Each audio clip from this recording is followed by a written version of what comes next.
Punjabi radio USA ਸੁਣ ਰਹੇ ਸਾਰੇ ਹਿਮਾਨਯੋਗ ਅਤੇ ਸਤਿਕਾਰਤ ਸਰੋਤਿਆਂ ਨੂੰ ਬਹੁਤ ਹੀ ਪਿਆਰ ਸਤਿਕਾਰ ਸਾਹਿਬ ਦੋਨੋਂ ਅੱਜ ਜੋੜ ਕੇ ਨਿੱਘੀ ਜਿਹੀ ਸਤਿ ਸ੍ਰੀ ਅਕਾਲ ਸਭ ਨੂੰ ਜੀਆਂ ਨੂੰ ਆਖਦੇ ਹਾਂ। ਸੋ ਤੇ ਪ੍ਰੋਗਰਾਮ ਖਬਰ ਤੇ ਨਜ਼ਰ ਦੇ ਵਿੱਚ ਆਪ ਸਭ ਦਾ ਸਵਾਗਤ ਹੈ। ਪ੍ਰੋਗਰਾਮ ਲੈ ਕੇ ਹਾਜ਼ਰ ਹੋ ਚੁੱਕੇ ਹਾਂ। ਮੇਰੇ ਨਾਲ ਪ੍ਰੋਗਰਾਮ ਖਬਰ ਤੇ ਨਜ਼ਰ ਦੇ ਵਿੱਚ ਜੁੜ ਚੁੱਕੇ ਨੇ ਮਿੰਟੂ ਗੁਰੂਸਰੀਆ ਜੀ। ਮਿੰਟੂ ਜੀ ਨਿੱਘੀ ਜੀ ਆਇਆਂ ਨੂੰ ਪਿਆਰ ਭਰੀ ਸਤਿ ਸ੍ਰੀ ਅਕਾਲ ਜੀ।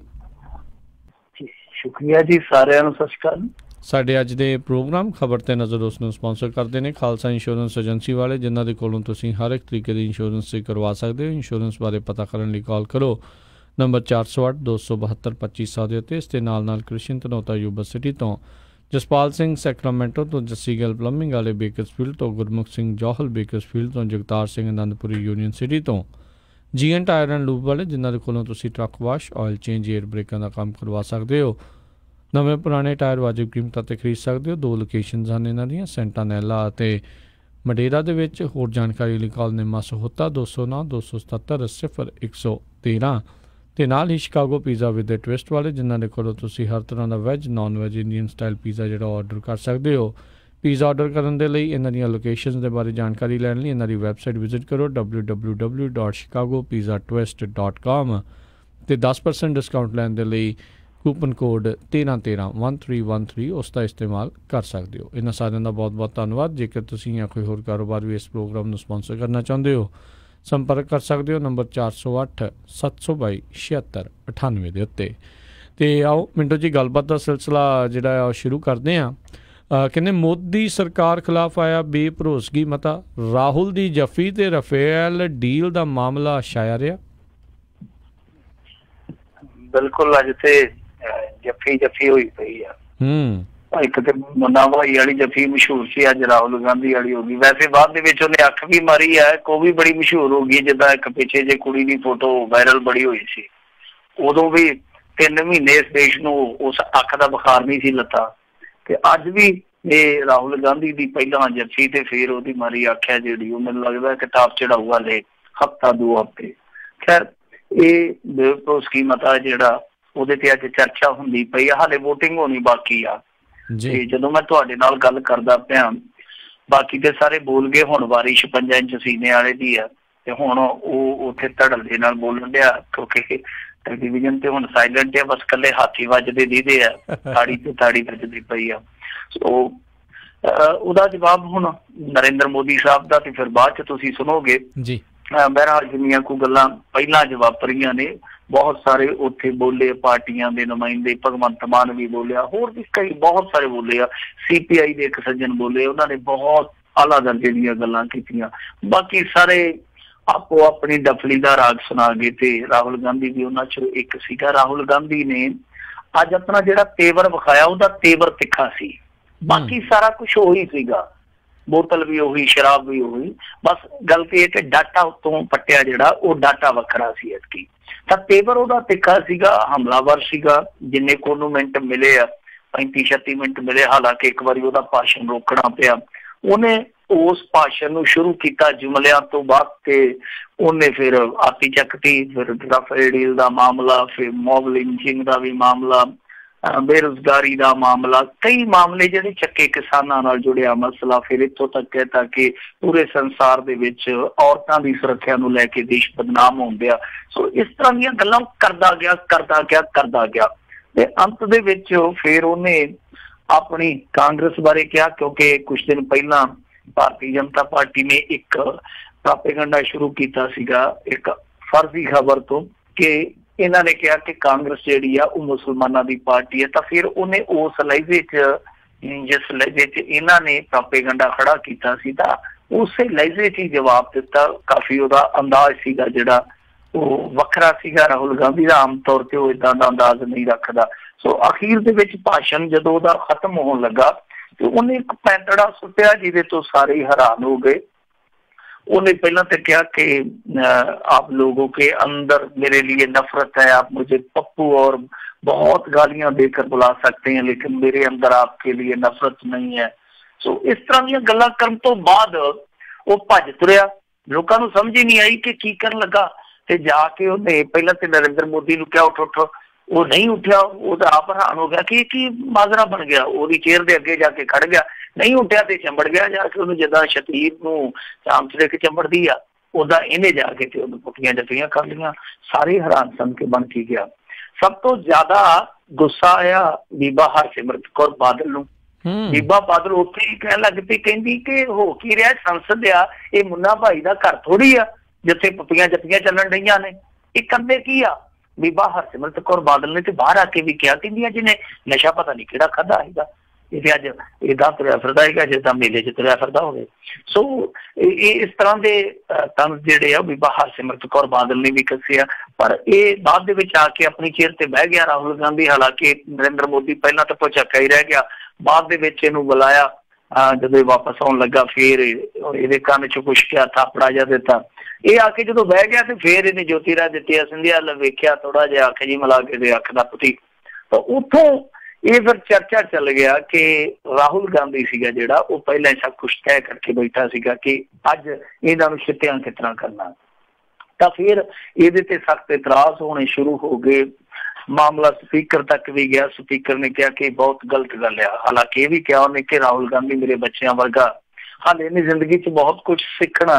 ਪਰ ਇਹ ਜੋ ਕੀਤਾ, ਕਿਉਂਕਿ ਪ੍ਰਧਾਨ ਮੰਤਰੀ ਔਰ ਨਰਿੰਦਰ ਮੋਦੀ ਨੇ ਇੱਥੇ ਪ੍ਰਧਾਨ ਮੰਤਰੀ ਬੈਠਾ ਸੀਗਾ, ਤਾਂ ਸਦਨ ਦੀ ਮਰਿਆਦਾ, ਪ੍ਰਧਾਨ ਮੰਤਰੀ ਦੇ ਅਹੁਦੇ ਦੀ ਮਰਿਆਦਾ ਤਾਂ ਉਹ ਕਿਤੇ ਨਾ ਕਿਤੇ ਤੋੜੀ ਗਈ ਆ। ਔਰ ਮੈਂ ਸਾਰਿਆਂ ਨੂੰ ਅਪੀਲ ਕਰੂੰਗੀ, ਸਪੀਕਰ ਸਾਹਿਬਾਂ ਨੇ ਇਹ ਗੱਲ ਆਖੀ ਹੈ ਕਿ ਕੋਈ ਵੀ ਇਸ ਤਰ੍ਹਾਂ ਦੀ ਗਲਤ ਹਰਕਤ ਨਾ ਕਰੇ। ਹਾਲਾਂਕਿ ਭਾਰਤੀ ਜਨਤਾ ਪਾਰਟੀ ਵਾਲਿਆਂ ਨੇ ਪ੍ਰੀਵਿਲੇਜ ਜਿਹੜਾ ਇੱਕ ਨੋਟਿਸ ਹੁੰਦਾ ਉਹ ਦੇ ਦਿੱਤਾ, ਯਾਨੀ ਵਿਸ਼ੇਸ਼ ਅਧਿਕਾਰ ਹੰਨਣ ਦਾ ਨੋਟਿਸ ਦੇ ਦਿੱਤਾ। ਹੁਣ ਉਹਦੇ ਤੇ ਪਤਾ ਨਹੀਂ ਕੀ ਕਾਰਵਾਈ ਹੋਊਗੀ ਅੱਗੇ। ਬਹਰਹਾਲ ਰਾਹੁਲ ਗਾਂਧੀ ਦੀ ਜਿਹੜੀ ਸਪੀਚ ਸੀ ਉਹਦੇ ਵਿੱਚ ਕੁਛ ਵੀ ਨਵਾਂ ਨਹੀਂ ਸੀਗਾ। ਜੋ ਵੀ ਉਹ ਬੋਲਿਆ ਕਰਨਾਟਕ ਦੇ ਵਿੱਚ ਜਾਂ ਜੋ ਵੀ ਉਹ ਗੁਜਰਾਤ ਦੇ ਵਿੱਚ ਬੋਲਿਆ, ਸਭ ਕੁਛ ਉਹੀ ਸੀ। ਪਰ ਸਿਰਫ ਤੇ ਸਿਰਫ ਉਹ ਜੱਫੀ ਜਾਂ ਉਹ ਅੱਖ ਝਮਕਣੀ ਜਾਂ ਉਹਦੀ ਹਮਲਾਵਰਤਾ ਜਿਹੜੀ ਸੀਗੀ, ਉਹ ਹਮਲਾਵਰ ਰੁਖ ਸੀਗਾ ਜਿਹੜਾ ਉਹਦੇ ਤੇਵਰ ਤਿੱਖੇ ਸੀਗੇ ਜਿਹੜੇ, ਉਹਨਾਂ ਨੇ ਅੱਜ ਕਾਂਗਰਸ ਦੇ ਵਿੱਚ ਹੀ ਜੋਸ਼ ਨਹੀਂ ਭਰਿਆ, ਬਲਕਿ ਜਿਹੜੇ ਰਾਹੁਲ ਗਾਂਧੀ ਦੇ ਆਲੋਚਕ ਸੀ ਉਹਨਾਂ ਨੂੰ ਵੀ ਸੋਚਣ ਲਈ ਮਜਬੂਰ ਕਰ ਦਿੱਤਾ ਕਿ ਹੁਣ ਰਾਹੁਲ ਗਾਂਧੀ ਹੈ ਜਿਹੜਾ ਉਹ ਪਹਿਲਾਂ ਵਾਲਾ ਨਹੀਂ ਰਿਹਾ। ਖਾਸ ਤੌਰ ਤੇ ਜਿਹੜਾ ਸਭ ਤੋਂ ਵੱਡਾ ਇਹਨਾਂ ਦਾ ਅੱਜ ਮੈਂ ਕਹੂੰ ਅਸਰਕਾਰਕ ਸਾਬਤ ਹੋਇਆ ਉਹ ਰਿਹਾ ਰਾਫੇਲ ਡੀਲ ਦਾ ਮਾਮਲਾ। ਕਿਉਂਕਿ ਇਹ ਮੁੱਦਾ ਪਿਛਲੇ ਲੰਮੇ ਸਮੇਂ ਤੋਂ ਗਰਮਾਇਆ ਹੋਇਆ ਸੀ, ਇਹਨਾਂ ਦੀ ਗੱਲ ਨਹੀਂ ਸੀ ਬਣਦੀ।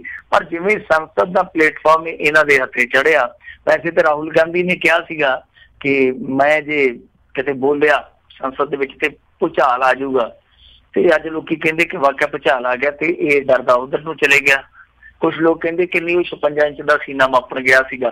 ਪਰ ਇਹਨੇ ਉੱਥੇ ਖੜੇ ਨੇ ਇਹ ਗੱਲ ਕਹਿਤੀ ਜਦੋਂ ਬੋਲਦਾ ਪਿਆ ਸੀਗਾ ਕਿ ਪ੍ਰਧਾਨ ਮੰਤਰੀ ਮੇਰੀ ਅੱਖ ਚੱਕ ਨਹੀਂ ਪਾ ਰਿਹਾ।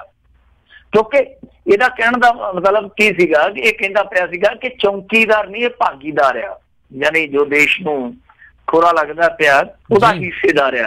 ਤੇ ਇਹ ਕਹਿੰਦਾ ਕਿ ਪ੍ਰਧਾਨ ਮੰਤਰੀ ਅੱਖਾਂ ਚੁਰਾਉਂਦਾ ਪਿਆ, ਮੇਰੀ ਅੱਖ ਚੱਕ ਨਹੀਂ ਪਾ ਰਿਹਾ। ਪ੍ਰਧਾਨ ਮੰਤਰੀ ਹੱਸ ਕੇ ਨੀਵੀਂ ਜੀ ਪਾ ਗਿਆ। ਪਰ ਉਸ ਤੋਂ ਬਾਅਦ ਹੁਣ ਜਦੋਂ ਪ੍ਰਧਾਨ ਮੰਤਰੀ ਬੋਲਣ ਲੱਗਾ, ਉਹਨੇ ਗੱਲ ਇਹ ਤੋਂ ਸ਼ੁਰੂ ਕੀਤੀ, ਕਹਿੰਦਾ ਮੈਂ खड़ा भी हूँ और अपने 4 साल के काम पर अड़ा भी हूँ। क्योंकि राहुल गांधी कह रहा ਸੀਗਾ ਕਿ ਸਾਹਮਣੇ ਖੜ ਨਹੀਂ ਸਕਦਾ। ਸੋ ਇਹਨੇ ਜਦੋਂ ਰਾਫੇਲ ਡੀਲ ਦਾ ਮਾਮਲਾ ਚੁੱਕਿਆ ਤੇ ਸਿੱਧੇ ਤੌਰ ਤੇ ਜਿਹੜੀ ਇੱਥੋਂ ਦੀ ਸਾਡੀ ਡਿਫੈਂਸ ਮਿਨਿਸਟਰ ਆ ਬੀਬੀ ਨਿਰਮਲ ਸੀਤਾਰਮਨ, ਤਾਂ ਉਹਨੂੰ ਇਹਨੇ ਸਿੱਧੇ ਤੌਰ ਤੇ ਟਾਰਗੇਟ ਕੀਤਾ। ਉਸ ਤੋਂ ਬਾਅਦ ਪ੍ਰਧਾਨ ਮੰਤਰੀ ਨੂੰ, ਕੇਂਦਰ ਸਰਕਾਰ ਨੂੰ ਰਾਫੇਲ ਡੀਲ ਦੇ ਮਾਮਲੇ ਦੇ ਵਿੱਚ ਘੇਰ ਲਿਆ। ਔਰ ਉਸ ਤੋਂ ਬਾਅਦ ਇਹਨੇ ਇੱਕ ਗੱਲ ਕਹੀ ਹੈ, ਕਹਿੰਦਾ ਕਿ ਇਹ ਕਹਿੰਦੇ ਆ ਕਿ ਅਸੀਂ ਕੀਮਤ ਨਹੀਂ ਦੱਸਣੀ। ਤੁਹਾਨੂੰ ਪਤਾ ਹੀ ਹੈ ਸਾਰੀ ਕਹਾਣੀ ਦਾ ਰਾਫੇਲ ਡੀਲ ਦੇ ਵਿੱਚ ਕੀ ਆ ਕਿ ਇਹਨਾਂ ਦੇ ਵੇਲੇ ਇੱਕ ਡੀਲ ਹੋਈ ਸੀਗੀ, ਉਹ ਨੇਪਰੇ ਨਹੀਂ ਸੀ ਚੜੀ, ਯਾਨੀ ਬਿਲਕੁਲ ਅੰਤਮ ਛੋਹਾਂ ਤੇ ਸੀਗੀ। ਫੇਰ ਆ ਕੇ ਨਰਿੰਦਰ ਮੋਦੀ ਸਰਕਾਰ ਨੇ ਉਹ ਡੀਲ ਜਿਹੜੀ ਸੀ ਰੱਦ ਕਰ ਦਿੱਤੀ, ਕਿਉਂਕਿ ਪਹਿਲਾਂ ਭਾਰਤ ਇੱਕ ਦਸੌਲਟ ਕੰਪਨੀ ਤੋਂ ਸਿੱਧੀ ਡੀਲ ਕਰਦਾ ਪਿਆ ਸੀਗਾ। ਬਾਅਦ ਦੇ ਵਿੱਚ ਦੋਨਾਂ ਸਰਕਾਰਾਂ ਦੀ ਸਿੱਧੀ ਡੀਲ ਹੋਈ। ਤਾਂ ਉਹਦੇ 'ਚ ਕੀ ਹੋਇਆ ਕਿ ਇਹਨਾਂ ਨੇ ਜਿਹੜੀ ਹਿੰਦੁਸਤਾਨ ਐਰੋਨੌਟਿਕ ਲਿਮਟਿਡ, ਉਹ ਕੰਪਨੀ ਜਿਹਦੇ ਕੋਲ ਪਹਿਲਾਂ ਟੈਕਨੋਲੋਜੀ ਆਉਣੀ ਸੀਗੀ ਤੇ ਇਹਨਾਂ ਨੇ ਇੱਥੇ ਅਸੈਂਬਲ ਕਰਨੇ ਸੀਗੇ ਜਹਾਜ਼, ਉਹ ਸਾਰੀ ਡੀਲ ਰੱਦ ਕਰਕੇ ਸਿੱਧੀ ਗਵਰਨਮੈਂਟ ਦੀ ਡੀਲ ਕਰ ਦਿੱਤੀ। ਤੇ ਉਹਦੇ ਵਿੱਚ ਇਹਨਾਂ ਨੇ ਹਿੰਦੁਸਤਾਨ ਐਰੋਨੌਟਿਕ ਲਿਮਟਿਡ ਦੀ ਥਾਂ ਤੇ ਵਾਰ ਦਿੱਤਾ ਲਿਆ ਕੇ ਰਿਲਾਇੰਸ ਗਰੁੱਪ, ਜਿਹੜਾ ਕਿ ਇੱਕ ਬਹੁਤ ਵੱਡਾ ਵਿਵਾਦ ਬਣ ਗਿਆ। ਔਰ ਇਸ ਤੋਂ ਇਲਾਵਾ ਦੂਸਰਾ ਇਹਨਾਂ ਦਾ ਦੋਸ਼ ਇਹ ਆ ਕਿ ਜਿਹੜਾ ਅਸੀਂ ਰਾਫੇਲ ਡੀਲ ਦੇ ਤਹਿਤ ਇੱਕ ਜਹਾਜ਼ ਲੈਣਾ ਸੀਗਾ 516 ਕਰੋੜ ਰੁਪਈਏ ਦਾ, ਹੁਣ ਉਹੀ ਜਹਾਜ਼ ਜਿਹੜਾ ਇਹ 1600 ਕਰੋੜ ਦਾ ਖਰੀਦੇ ਪਏ ਆ, ਇੱਕ ਜਹਾਜ਼ ਦੀ ਜਿਹੜੀ ਕੀਮਤ ਆ। ਸੋ ਇਸ ਮੁੱਦੇ ਨੂੰ ਲੈ ਕੇ ਇਹਨੇ ਕਿਹਾ ਕਿ ਦੇਖੋ ਇਹਨਾਂ ਨੇ ਬਹੁਤ ਤੱਥਹੀਣ ਗੱਲਾਂ ਕੀਤੀਆਂ, ਬਹੁਤ ਝੂਠੀਆਂ ਗੱਲਾਂ ਕੀਤੀਆਂ। ਰਾਹੁਲ ਗਾਂਧੀ ਨੇ ਸਾਰੀ ਗੱਲ ਕਹੀ ਔਰ ਨਾਲ ਇੱਕ ਬਹੁਤ ਵੱਡਾ ਖੁਲਾਸਾ ਕੀਤਾ ਕਿ ਫਰਾਂਸ ਦੇ ਰਾਸ਼ਟਰਪਤੀ ਨੇ ਖੁਦ ਮੈਨੂੰ ਕਿਹਾ ਕਿ ਕੋਈ ਵੀ ਇਸ ਤਰ੍ਹਾਂ ਦੀ ਸਾਡੇ ਵਿੱਚ ਕੋਈ ਗੁਪਤ ਸਮਝੌਤੇਬਾਜ਼ੀ ਨਹੀਂ ਹੋਈ ਜਿਹਦੇ ਕਰਕੇ ਸੀਕ੍ਰੇਸੀ ਰੱਖੀ ਜਾਵੇ, ਸੋ ਇਹ ਜਾਣਬੁੱਝ ਕੇ ਨਹੀਂ ਦੱਸਦੇ ਪਏ। ਤਾਂ ਇਹਦੇ ਵਿੱਚ ਹੋਇਆ ਕਿ ਉੱਥੋਂ ਦੇ ਫਰਾਂਸ ਦੇ ਰਾਸ਼ਟਰਪਤੀ ਦਾ ਵੀ ਖੰਡਨ ਆ ਗਿਆ, ਸਰਕਾਰ ਦਾ ਖੰਡਨ ਆ ਗਿਆ ਨਾਲ ਦੀ ਨਾਲ ਕਿ ਅਸੀਂ ਇਸ ਤਰ੍ਹਾਂ ਦੀ ਕੋਈ ਗੱਲ ਨਹੀਂ ਕੀਤੀ। ਵੈਸੇ ਉਹਨਾਂ ਦਾ ਖੰਡਨ ਤੇ ਆਊਗਾ ਹੀ ਆਊਗਾ, ਉਹਨਾਂ ਨੇ ਤੇ ਕਿਉਂਕਿ ਅਰਬਾਂ ਦਾ ਮਾਲ ਵੇਚਣਾ, ਸੋ ਉੱਥੇ ਤੇ ਤੁਰੰਤ ਤੁਹਾਨੂੰ ਪਤਾ ਅਸਰ ਹੋ ਜਾਂਦਾ ਇਹੋ ਜਿਹੀਆਂ ਡੀਲਾਂ ਦਾ। ਸੋ ਇੱਥੇ ਹੁਣ ਫਿਰ ਇਹ ਬੈਕਫੁੱਟ ਤੇ ਆ ਗਏ ਆ ਕਿਉਂਕਿ ਇਹ ਕਹਿੰਦੇ ਆ ਕਿ ਸਬੂਤ ਰੱਖੋ। ਹੁਣ ਜਿਹੜੀ ਦੂਸਰੀ ਧਿਰ ਆ ਜਾਨੀ ਸੱਤਾ ਧਿਰ ਆ, ਉਹ ਕਹਿੰਦੇ ਆ ਕਿ ਦੇਸ਼ ਦੀ ਸੁਰੱਖਿਆ ਨਾਲ ਜੁੜਿਆ ਮਸਲਾ, ਅਸੀਂ ਜੇ ਕੀਮਤ ਵੀ ਦੱਸਦੇ ਆ ਕਿ ਅਸੀਂ ਕਿੰਨੇ ਚ ਲੈ ਰਹੇ ਹਾਂ ਐਗਜ਼ੈਕਟ, ਅਸੀਂ ਇੱਕ ਰਾਫੇਲ ਜਿਹੜਾ ਜੈਟ ਆ ਉਹ ਫਾਈਟਰ ਜੈਟ ਆ ਅਸੀਂ ਇੰਨੇ ਦਾ ਲੈ ਰਹੇ ਹਾਂ, ਤਾਂ ਕਹਿੰਦੇ ਕਿ ਜਦੋਂ ਰੇਟ ਹੀ ਦੱਸਤਾ ਤੇ ਫਿਰ ਜਿਹੜੀ ਟੈਕਨੀਕ ਆ ਜਿਹਨੂੰ ਅਸੀਂ ਗੁਪਤ ਰੱਖਣਾ ਉਹ ਟੈਕਨੀਕ ਤੇ ਆਪਣੇ ਆਪ ਹੀ ਉਜਾਗਰ ਹੋ ਜੂਗੀ। ਪਰ ਇਹਦੇ ਵਿੱਚ ਇੱਕ ਚੀਜ਼ ਜਿਹੜੀ ਆ ਉਹ ਰਿਲਾਇੰਸ ਗਰੁੱਪ ਵਾਲੀ ਹੈ ਜਿਹੜੀ ਉਹ ਸਾਫ਼ ਨਹੀਂ ਕੀਤੀ ਜਾ ਰਹੀ ਕਿ ਉਹ ਕਿੱਦਾਂ ਆ ਗਈ। ਸੋ ਇਹ ਸਾਰੀ ਚੀਜ਼ ਜਿਹੜੀ ਆ ਉਹ ਹੁਣ ਇਸ ਵੇਲੇ ਫਿਰ ਚਰਚਾ ਦਾ ਵਿਸ਼ਾ ਬਣੀ ਪਈ ਆ। ਯਾਨੀ ਰਾਫੇਲ ਡੀਲ ਦੇ ਮਾਮਲੇ ਤੇ ਜਦੋਂ ਅੱਗੇ ਇਹਨਾਂ ਨੇ ਮੁੱਦਾ ਚੁੱਕਿਆ ਸੀਗਾ ਉਦੋਂ ਇਹਨਾਂ ਨੂੰ ਰਿਸਪੌਂਸ ਇੰਨਾ ਨਹੀਂ ਸੀ ਮਿਲਿਆ, ਪਰ ਅੱਜ ਲੋਹਾ ਗਰਮ ਸੀ। ਤੁਹਾਨੂੰ ਪਤਾ ਕਿ ਇਹਨਾਂ ਨੇ ਸੱਟ ਮਾਰ ਕੇ ਤੇ ਫਿਰ ਹਲਚਲ ਪੈਦਾ ਕਰ ਦਿੱਤੀ ਹੈ। ਖੈਰ ਮੋਦੀ ਸਾਹਿਬ ਦਾ ਭਾਸ਼ਣ ਹੈ ਜਿਹੜਾ ਮੇਰੇ ਖਿਆਲ ਦੇ ਨਾਲ ਉਦੋਂ ਤੱਕ ਚੱਲੂਗਾ ਜਦੋਂ ਤੱਕ ਅੱਧਾ ਦੇਸ਼ ਸੌ ਨਹੀਂ ਜਾਂਦਾ, ਹਾਲੇ ਵੀ ਬੋਲਦੇ ਪਏ ਆ ਜੀ, ਪਰ ਸਵੇਰੇ ਸਿੱਟਾ ਨਿਕਲੂਗਾ ਕਿ ਹੁਣ ਇਹਨਾਂ ਦੋਸ਼ਾਂ ਦਾ ਵੀ ਕੀ ਉਹ ਜਵਾਬ ਕੋਈ ਦਿੰਦੇ ਆ ਜਾਂ ਨਹੀਂ ਦਿੰਦੇ। ਬਹਰਹਾਲ ਇਹ ਜਿਹੜਾ ਬੇਭਰੋਸਗੀ ਮਤਾ ਸੀਗਾ ਇੱਕ ਤਰ੍ਹਾਂ ਨਾਲ ਕਹਿ ਲਓ ਕਿ ਇੱਕ ਇਹੋ ਜਿਹਾ ਮੰਚ ਸੀ ਜਿੱਥੇ ਸਾਰੇ ਕਲਾਕਾਰ ਖੜੇ ਸੀਗੇ ਤੇ ਸਾਰੇ ਹੀ ਆਪੋ ਆਪਣਾ ਗਾਣਾ ਗਾ ਕੇ ਗਏ, ਜਨਤਾ ਵਿਚਾਰੀ ਪੰਡਾਲ ਚ ਬੈਠੀ ਠੋਕੋ ਤਾੜੀ ਠੋਕੋ ਵਾਲਾ ਕੰਮ ਕਰੀ ਜਾਂਦੀ ਆ। ਕਿਉਂਕਿ ਦੇਖੋ ਜਿਹੜੀ ਗੱਲ ਕਰਨ ਵਾਲੀ ਸੀ ਨਾ, ਗੱਲ ਕਰਨ ਵਾਲੀ ਕੀ ਆ ਕਿ ਇੱਕ ਫਿਰਕਾ ਵਿਸ਼ੇਸ਼ ਲਈ ਇੱਕ ਇਹੋ ਜਿਹਾ ਜ਼ਹਿਰੀ ਮਾਹੌਲ ਬਣਾਇਆ ਜਾ ਰਿਹਾ ਕਿ ਜਿਨ੍ਹਾਂ ਦੇ ਬੱਚਿਆਂ ਤੇ ਸਵਾਲ ਖੜਾ ਕੀਤਾ ਜਾ ਰਿਹਾ ਕਿ ਇਹਨਾਂ ਦੇ ਜੰਮਦੇ ਬੱਚੇ ਆ ਜਿਹੜੇ ਉਹ ਹੀ ਸਾਡੇ ਲਈ ਚੋਭਾ ਕਿਉਂਕਿ ਉਹ ਅੱਤਵਾਦੀ ਆ। ਸੋ ਉੱਥੇ ਕੋਈ ਇਹੋ ਜਿਹੀ ਗੱਲ ਨਹੀਂ ਹੋਈ। ਘੱਟ ਗਿਣਤੀਆਂ ਲਈ ਬਹੁਤ ਘੱਟ ਸ਼ਬਦ ਇਸਤੇਮਾਲ ਕੀਤੇ ਗਏ ਜੋ ਘੱਟ ਗਿਣਤੀਆਂ ਨਾਲ ਚੱਲਦਾ ਪਿਆ। ਸੋ ਜਿਹੜਾ ਦੇਸ਼ ਦਾ ਅੰਦਰੂਨੀ ਮਾਹੌਲ ਹੈ ਉਹਦੇ ਤੇ ਚਾਹੇ ਰਾਹੁਲ ਹੋਵੇ ਚਾਹੇ ਕੋਈ ਹੋਰ ਖੁੱਲ ਕੇ ਕੋਈ ਨਹੀਂ ਬੋਲਿਆ, ਪਰ ਉਹਦੇ ਤੇ ਬੋਲਣਾ ਚਾਹੀਦਾ ਸੀਗਾ, ਚਰਚਾ ਹੋਣੀ ਚਾਹੀਦੀ ਸੀ। ਬੇਰੁਜ਼ਗਾਰੀ ਤੇ ਵੀ ਕੋਈ ਚਰਚਾ ਨਹੀਂ ਹੋਈ। ਰਾਹੁਲ ਗਾਂਧੀ ਨੇ ਜੋ ਫੈਕਟ ਜੋ ਫਿਗਰ ਰੱਖਣੇ ਸੀਗੇ ਉਹ ਨਹੀਂ ਰੱਖ ਸਕਿਆ, ਜੋ ਤੱਥ ਜੋ ਸਬੂਤ ਇਹ ਪੇਸ਼ ਕਰ ਸਕਦਾ ਸੀ ਜਿੰਨੇ ਇਹਦੇ ਕੋਲ ਮਿੰਟ ਸੀਗੇ ਇਹ ਨਹੀਂ ਪੇਸ਼ ਕਰ ਸਕਿਆ। ਤਾਂ ਜਿਹੜੀ ਹੁਣ ਦੂਜੀ ਧਿਰ ਆ ਜਿੱਦਾਂ ਹੁਣ ਪ੍ਰਧਾਨ ਮੰਤਰੀ ਆ, ਪ੍ਰਧਾਨ ਮੰਤਰੀ ਵੀ ਰੱਟਿਆ ਰਟਾਇਆ ਉਹੀ ਪਹਾੜਾ ਪੜੀ ਜਾ ਰਿਹਾ। ਅਸੀਂ ਜਨ ਧਨ ਦੇ ਇੰਨੇ ਖਾਤੇ ਖੋਲੇ, ਅਸੀਂ ਬੀਬੀਆਂ ਨੂੰ ਇੰਨੇ ਸਿਲੰਡਰ ਦਿੱਤੇ, ਇੰਨੇ ਪਿੰਡਾਂ 'ਚ ਅਸੀਂ ਬਿਜਲੀ ਪਹੁੰਚਾਈ, ਬਸ ਉਹ ਵਿਕਾਸ ਦੀ ਚਮਚਮ ਉਹ ਕਰੀ ਜਾਂਦਾ। ਇਹਨਾਂ ਨੇ ਆਪਣਾ ਗੋਡਾ ਜਿਹੜਾ ਬੰਨਣਾ ਸੀ ਉਹ ਬੰਨ ਲਿਆ। ਸੋ ਸਾਰੀਆਂ ਚੀਜ਼ਾਂ ਜਿਹੜੀਆਂ ਨੇ ਉਹ ਪੋਲੀਟੀਕਲੀ ਜਿੱਦਾਂ ਹੁੰਦੀਆਂ ਨੇ ਉਸੇ ਤਰ੍ਹਾਂ ਹੀ ਵਾਪਰੀਆਂ। ਸੋ ਦੇਸ਼ ਲਈ ਕੁਛ ਵੀ ਨਵਾਂ ਨਹੀਂ ਸੀਗਾ। ਜਿਵੇਂ ਮੈਂ ਤੁਹਾਨੂੰ ਉਦੋਂ ਵੀ ਕਿਹਾ ਸੀਗਾ ਕਿ ਬੇਭਰੋਸਗੀ ਮਤਾ ਜਿਹੜਾ ਉਹ ਸਿਰਫ ਤੇ ਸਿਰਫ ਆਪੋ ਆਪਣਾ ਭਰੋਸਾ ਟੋਲਣ ਲਈ ਆ, ਕਿਉਂਕਿ ਕਾਂਗਰਸ ਵੀ ਵੇਖਣਾ ਚਾਹੁੰਦੀ ਹੈ ਕਿ ਸਾਡੇ ਨਾਲ ਕੌਣ ਖੜਾ, ਤੇ ਭਾਰਤੀ ਜਨਤਾ ਪਾਰਟੀ ਨੇ ਤੇ ਵੇਖਣਾ ਕਿ ਹੁਣ ਦੁੱਖ ਦੀ ਘੜੀ 'ਚ ਸਾਡੇ ਨਾਲ ਕੌਣ ਖੜਾ। ਸੋ ਇਸ ਤੋਂ ਵੱਧ ਕੋਈ ਬਹੁਮਤ ਹੈਗਾ। ਹੁਣ ਅੰਦਾਜ਼ਾ ਤੇ ਵੀ ਲਾਇਆ ਜਾ ਰਿਹਾ ਕਿ ਜਦੋਂ ਵੋਟਿੰਗ ਹੋਊਗੀ ਕਾਂਗਰਸ ਵਾਲਿਆਂ ਨੇ ਚੁੱਪ ਕਰਕੇ ਅੱਖ ਬਚਾ ਕੇ ਨਿਕਲ ਜਾਣਾ, ਕਿਉਂਕਿ ਨੰਬਰ ਗੇਮ ਦੇ ਵਿੱਚ ਤੁਹਾਨੂੰ ਪਤਾ ਹਾਰ ਜਾਣਗੇ। ਜੀ ਵੋਟਿੰਗ ਦੇ ਵਿੱਚ ਜਿੱਤਣ ਦੇ ਚਾਂਸ ਤਾਂ ਹੈ ਨਹੀਂ, ਲੱਗਦਾ ਨਹੀਂ, ਨਾਮੁਮਕਿਨ ਜੀ ਜਿਹੜੀ ਇਸ ਟਾਈਮ ਗੱਲ ਜਾਪ ਰਹੀ ਆ। ਅਗਲੀ ਜਿਹੜੀ ਆਪਾਂ ਗੱਲ ਕਰਦੇ ਹਾਂ ਮਿੰਟੂ ਜੀ, ਵੀ ਦਿੱਲੀ ਹਾਈ ਕੋਰਟ ਨੇ ਕਨ੍ਹਈਆ ਨੂੰ ਰਾਹਤ ਦਿੱਤੀ। ਦੇਖੋ ਕਨ੍ਹਈਆ ਦਾ ਮਸਲਾ ਤੁਹਾਨੂੰ ਪਤਾ ਹੀ ਆ ਕਿ ਉਦੋਂ ਜਦੋਂ ਇੱਕ ਵਿਵਾਦ ਛਿੜਿਆ ਸੀਗਾ ਕਿ ਇਹਨਾਂ ਨੇ ਦੇਸ਼ ਵਿਰੋਧੀ ਨਾਅਰੇ ਲਾਏ ਆ, ਤਾਂ ਉਸ ਤੋਂ ਬਾਅਦ ਇਹ ਮਸਲਾ ਜਿਹੜਾ ਅਦਾਲਤ 'ਚ ਵੀ ਗਿਆ, ਇਹਨਾਂ ਤੇ ਕੇਸ ਦਰਜ ਕੀਤਾ ਸੀਗਾ। ਵੈਸੇ ਉਹ ਮੌਬ ਲਿੰਚਿੰਗ ਦੀ ਗੱਲ ਚੱਲਦੀ ਆ, ਇਹਨਾਂ ਲਈ ਵੀ ਇਹ ਮੌਬ ਲਿੰਚਿੰਗ ਜਿਹੜੀ ਆ ਉਹ ਕਹਿਰ ਬਣ ਕੇ ਟੁੱਟੀ ਸੀ। ਤੇ ਕਮਾਲ ਦੀ ਗੱਲ ਹੈ ਅਦਾਲਤ ਦੇ ਵਿੱਚ ਵਕੀਲਾਂ ਨੇ ਇਹਨਾਂ ਨੂੰ ਫੈਂਟਾ ਚਾੜਤਾ ਹੈਗਾ। ਕਾਨੂੰਨ ਦੇ ਜਿਹੜੇ ਰਾਖੇ ਆ, ਕਾਨੂੰਨ ਦੇ ਪੈਰੋਕਾਰ ਆ ਜਿਹੜੇ, ਕਈ ਵਾਰ ਉਹ ਵੀ ਇਸ ਤਰ੍ਹਾਂ ਦੀ ਲਿੰਚਿੰਗ ਕਰ ਦਿੰਦੇ ਆ। ਤਾਂ ਇਸ ਤੋਂ ਬਾਅਦ ਫਿਰ ਇਹ ਮਾਮਲਾ ਜਿਹੜਾ ਸੀਗਾ, ਚਲੋ ਇਹਨਾਂ ਨੂੰ 23 ਕੁ ਦਿਨਾਂ ਬਾਅਦ ਜ਼ਮਾਨਤ ਮਿਲ ਗਈ ਸੀ ਕਨ੍ਹਈਆ ਹੋਰਾਂ ਨੂੰ, ਤਾਂ ਇਸ ਤੋਂ ਬਾਅਦ ਮਾਮਲਾ ਚਲਿਆ ਗਿਆ ਸੀਗਾ JNU ਜੋ ਪ੍ਰਸ਼ਾਸਕੀ ਤੰਤਰ ਹੈ ਉਹਨਾਂ ਦੇ ਕੋਲ। ਤਾਂ ਉਹਨਾਂ ਨੇ ਕੀ ਕੀਤਾ ਸੀਗਾ ਕਿ ਇਹਨਾਂ ਤੇ ਫਾਈਨ ਲਾਇਆ ਸੀਗਾ 10,000 ਰੁਪਇਆ।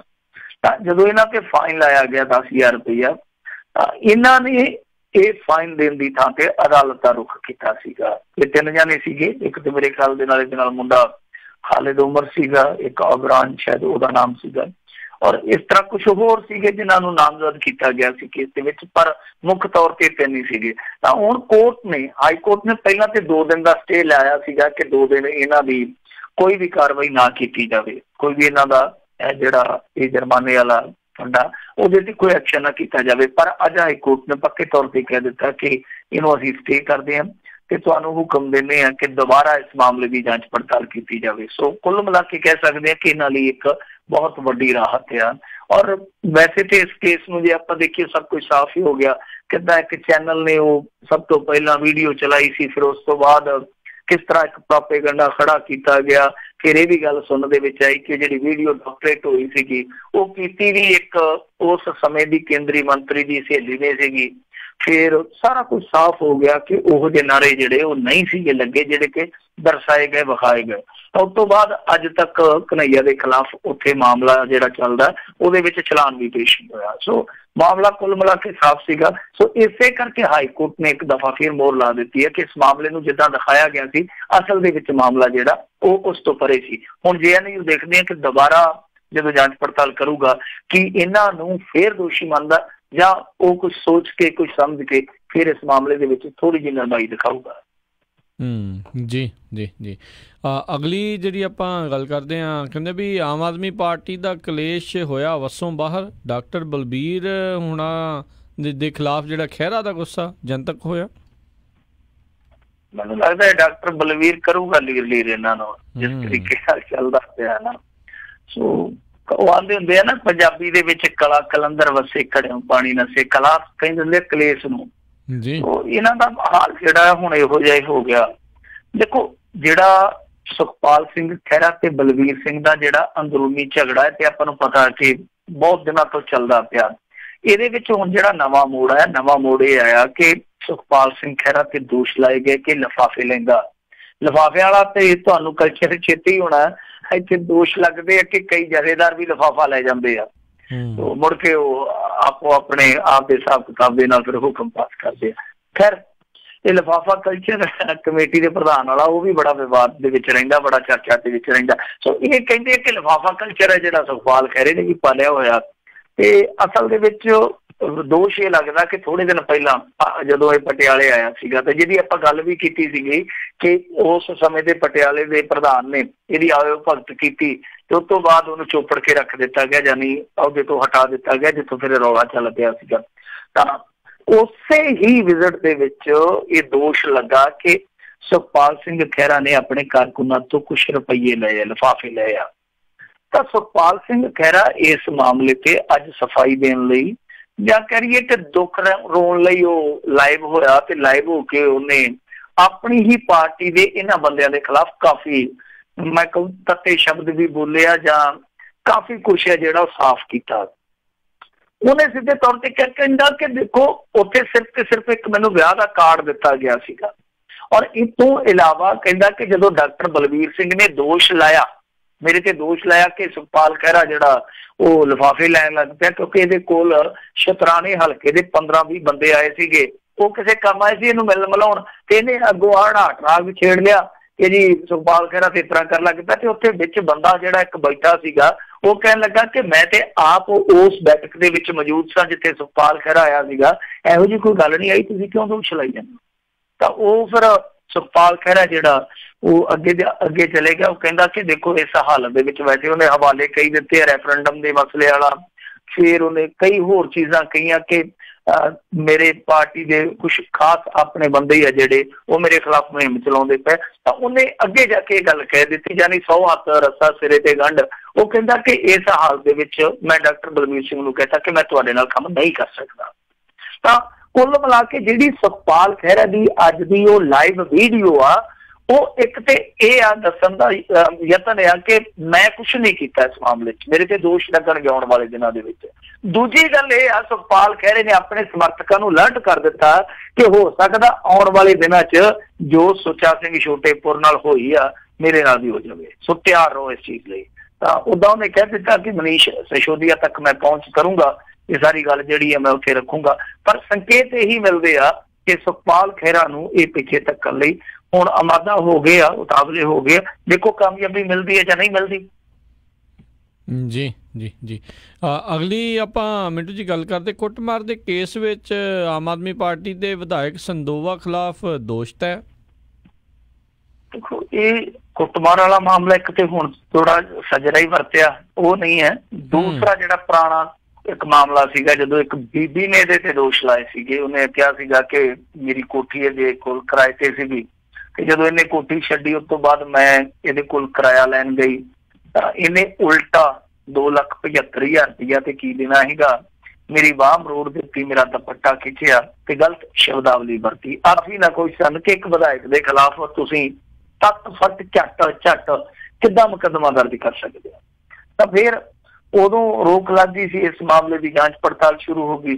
ਫਿਰ ਇਹਨੇ ਸੰਦੋਆ ਨੇ ਜਾ ਕੇ ਅਦਾਲਤ ਦੇ ਵਿੱਚ ਬ੍ਰੇਨ ਮੈਪਿੰਗ ਜਾਂ ਕੁਝ ਹੋਰ ਹਵਾਲੇ ਦਿੱਤੇ ਸੀਗੇ ਕਿ ਜਾਂਚ ਪੜਤਾਲ ਜਿਹੜੀ ਹੈ ਦੁਬਾਰਾ ਕਰਵਾਈ ਜਾਵੇ।